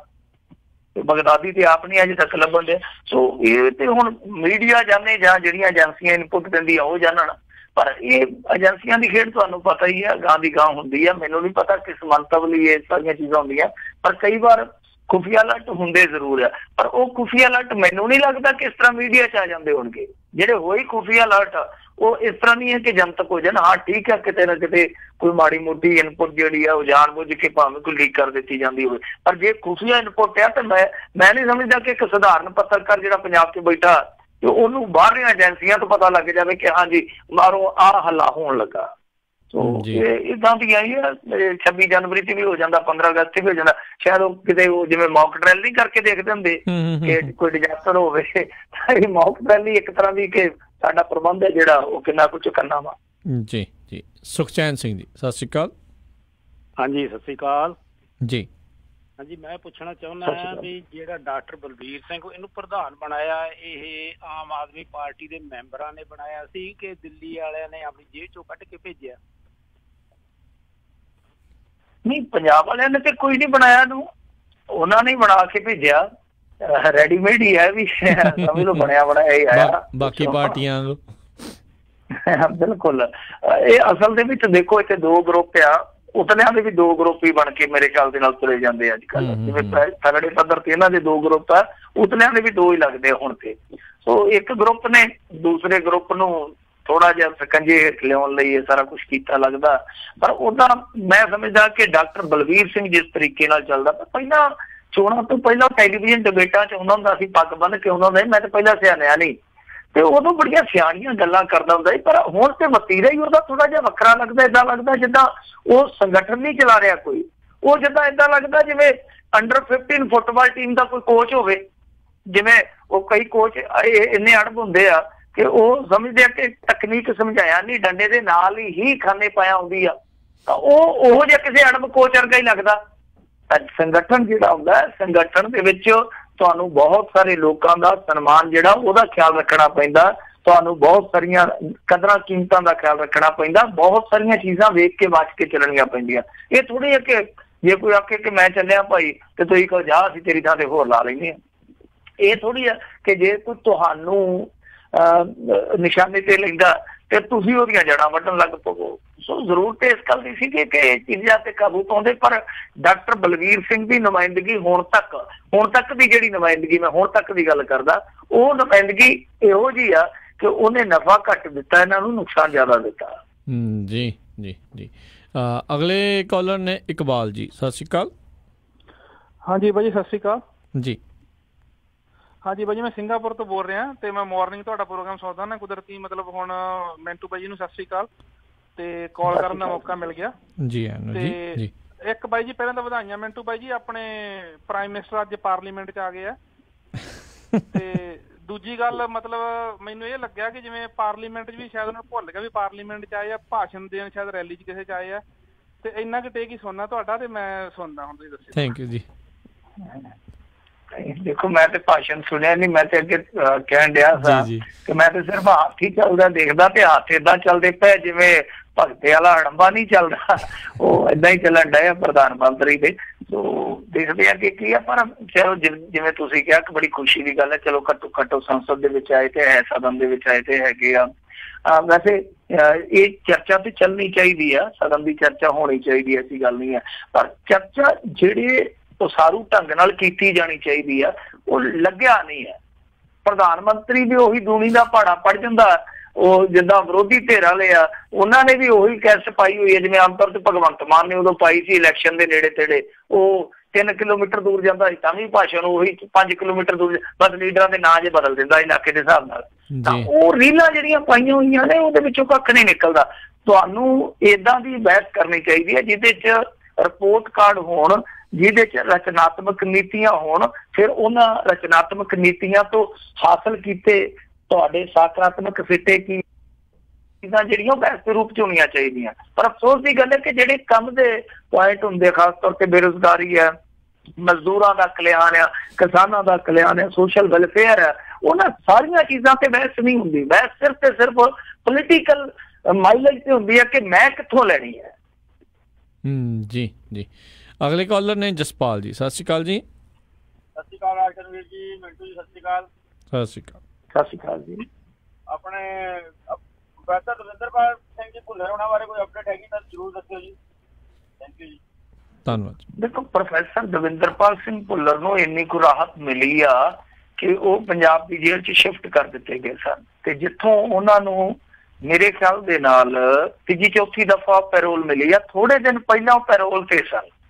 ਹੁਣ ਉਹਨਾਂ ਦੀ ਵਾਪਸੀ ਹੋ ਗਈ ਆ ਕਿ ਨਹੀਂ ਮੈਨੂੰ ਇਸ ਬਾਰੇ ਪੱਕਾ ਯਕੀਨ ਨਹੀਂ ਹੈ, ਪਰ ਥੋੜੇ ਦਿਨ ਪਹਿਲਾਂ ਮੈਂ ਇੱਕ ਤਸਵੀਰ ਦੇਖੀ ਸੀਗੀ ਜਿਹੜੀ ਉਹਨਾਂ ਦੀ ਤਾਜ਼ੀ ਤਸਵੀਰ ਸੀ। ਉਹਦੇ 'ਚ ਥੋੜੇ ਤੰਦਰੁਸਤ ਵੀ ਨਜ਼ਰ ਆ ਰਹੇ ਸੀਗੇ ਤਾਂ ਪੈਰੋਲ ਤੇ ਸੀਗੇ। ਇੱਥੇ ਪੰਜਾਬ ਦੀ ਜੇਲ੍ਹ 'ਚ ਆਉਣ ਦਾ ਫਾਇਦਾ ਇਹ ਹੈ ਕਿ ਉਹਨਾਂ ਦੀ ਰੈਗੂਲਰ ਪੈਰੋਲ ਸ਼ੁਰੂ ਹੋ ਗਈ ਹੈ। ਦੂਸਰਾ ਪੰਜਾਬ ਦਾ ਮਾਹੌਲ ਮਿਲ ਗਿਆ ਤਾਂ ਹਾਲੇ ਉਹ ਪੱਕੇ ਤੌਰ ਤੇ ਰਿਹਾ ਨਹੀਂ ਹੋਏ। ਉਹਦਾ ਹੋਰ ਵੀ ਕਈ ਬੰਦੀਆਂ ਦੀ ਇੱਥੇ ਜੇਲ੍ਹ ਬਦਲੀ ਕਰਨ ਦੇ ਯਤਨ ਕੀਤੇ ਜਾ ਰਹੇ ਕੈਪਟਨ ਸਰਕਾਰ ਵੱਲੋਂ।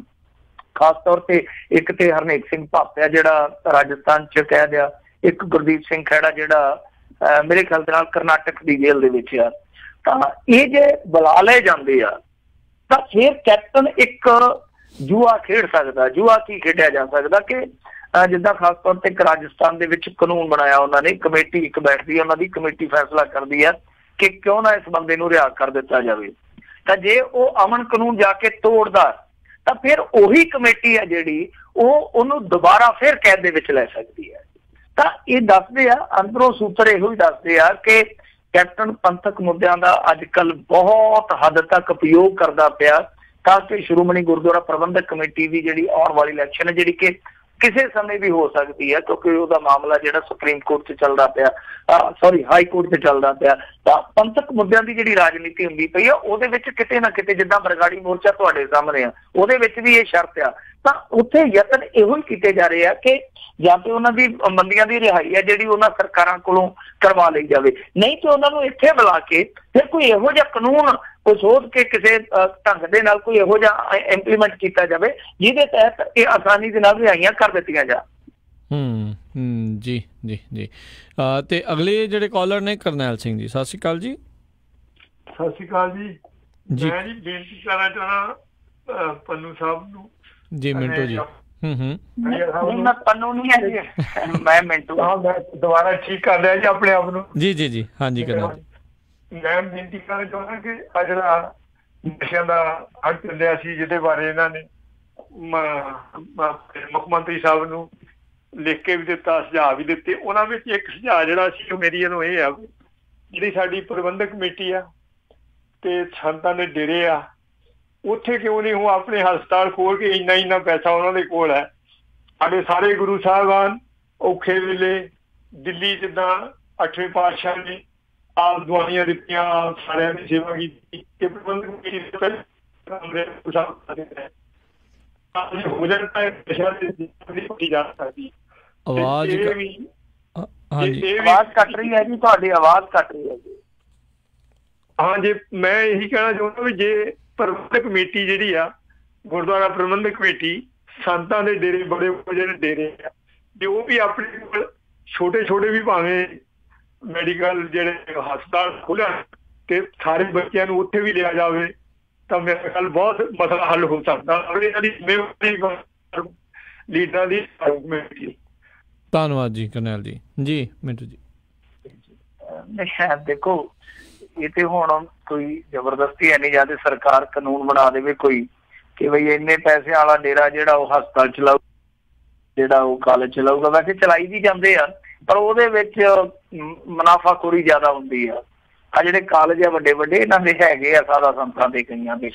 ਖੈਰ, ਜਿਹੜੇ ਡੇਰੇ ਆ, ਡੇਰੇ ਤੇ ਆਪ ਸਵਾਲਾਂ ਦੇ ਘੇਰੇ 'ਚ ਆ।